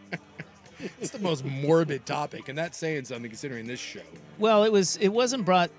I will say, it was not brought to the show by us. No. This was a No. listener. Yes, Who not us. said it's a survival situation and all the fan team is out there and you got to eat somebody. Who you eating? Now, boy, their texts really are coming in hot and heavy. Jeff Rust is in, and he's a little worried we want to eat him. And I stated for the record, I would fight to protect one Jeff Rust. Yeah. We know how I feel about Rusty. Well, he's great. Rusty could provide a lot of entertainment to the crew. Yes. Rusty's a good vibes guy. And he seems like a sensible human being. Yes. And I feel like Rusty, look, he may not be the most robust outdoorsman, but I'll tell you what, Rusty's putting in an honest day's work. 100%. Right. Good worker. Yeah, and he's a team player. And he's not going to ruffle feathers. Exactly. Yeah, you want Rusty in your apocalyptic scenario. Yeah, I'll take it. Yeah, and I love Rusty. I couldn't hurt Rusty. Somebody else said, intake matters. A black bear that has eaten berries tastes a lot different than a black bear that has eaten meat. Here's where I'm going to push back on that, guys. Has this person eaten both kinds of bear? Do we know that for sure? Well, let me state for the record, I've had bear a couple times. I've never had brown bear. I've had black bear. It's not it's not good. I'm not a big bear guy. A lot of game meat, especially if you're not used to it, it doesn't taste particularly good. We're not used to wild meat. We're used to farm raised or mass produced meat. none of this is tasting good. Okay, this is not, there's not one time in a survival situation where we're going to eat some human and be like, I need some more Eric Roberts. I'm going to take it home in a doggy bag. No, this is merely you're eating so that you don't die. You got to take taste out of this. This boils down to two things. It's keeping the group happy and what can you provide? Like skills that you provide going forward. Taste has nothing to do with this because it's all going to be crap anyways. Can I ask something though? Yeah. Should I ask this? I think you have to now. If we had females amongst us, would that's tough. That's tough. Yeah, but I'm saying just taste-wise. Like, is that different? It's because females are naturally fattier, but there's some people on our station that are rather portly as well. Hey, F you. I do think in a survival situation where, again, we're not talking about like the plane crash in the Andes where there were already dead bodies. No, we're going cannibalism. We got to make some tough choices. I think the females are safe because I do think that even in a savage situation, I think the instinct to protect women is going to kick in and we're going to kill women after we kill men. Unless someone, because we're going to feel like bastards if we kill them first. Yeah. Also, there's Sexist probably going to gaze. be like a fight over who can have the conquest with the woman and all There's that. You know what probably I mean? Like, there's that's the probably thing, some too. of that too. Apocalyptic loving is going to play a role in this. And Very so, Lord of the Flies over yeah, here. look, I think, believe it or not, I think the females would probably be the safest in the group, at least initially, because that's a commodity that it's a scarcity, and so I think that's going to stick around. I think dudes need to be way more worried than the gals.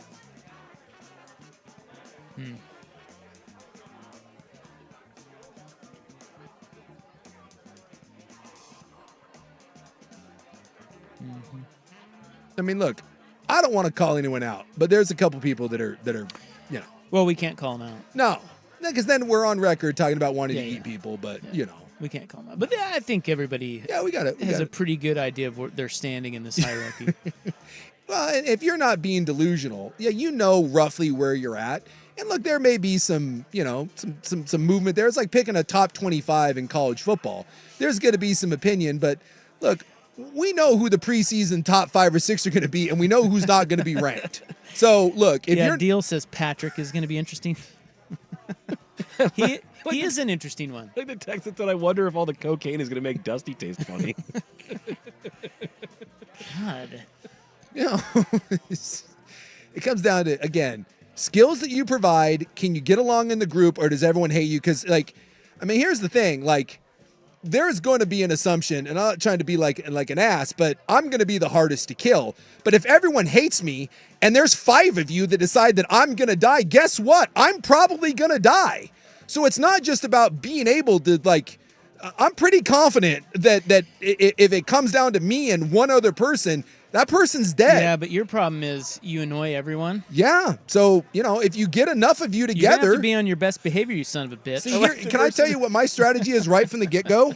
I'm going like warlord right off the get-go. And I hate to do this. You're killing someone right away first day? The first day. The first time we bring up, right, hey, we have to kill someone to survive. And it's happening now. And I'm not saying who it's going to be, but I'm picking someone out. And by the way, it's not going to be like the weakest of the group. I'm picking someone out that people probably think is a pretty viable member of the group. And I am ripping their head off right from the get-go to set a tone that if any of you sons of bitches decide to team up and come after me. And this is why you would die. One of you. See, I don't think so, because I think that sends a message. And I'll say this one, too. I'll drop this one. You guys may get me in a rush. I totally get that. But 1 or 2 of you, as you're going to get me, you're ending up like that. So you want to take your chances, roll the dice. Now 6 or 7 people are conspiring over the campfire as Sook sleeps. I've seen this show. It's called Survivor. You're dead. I got to set the tone earlier. I do think I am dead. The Vancouver 4 text line pointing out that Rop adds value because you can shave him to make a winter coat. Yeah, that's right. I bring a winter coat to the table. Oh, good. Now I'm just picturing us all in some sort of post-apocalyptic bunker. We're all just in there. Let's go. Well, age matters too. Yeah. Sorry, Jeff. Dusty does eat a lot of Mexican food. Maybe the seasoning will come through. The old in the week. Oh, that's so terrible. Oh. Look, hope it doesn't come to that. All right, we'll wrap it up next on The Fan. Oregon Ducks football is on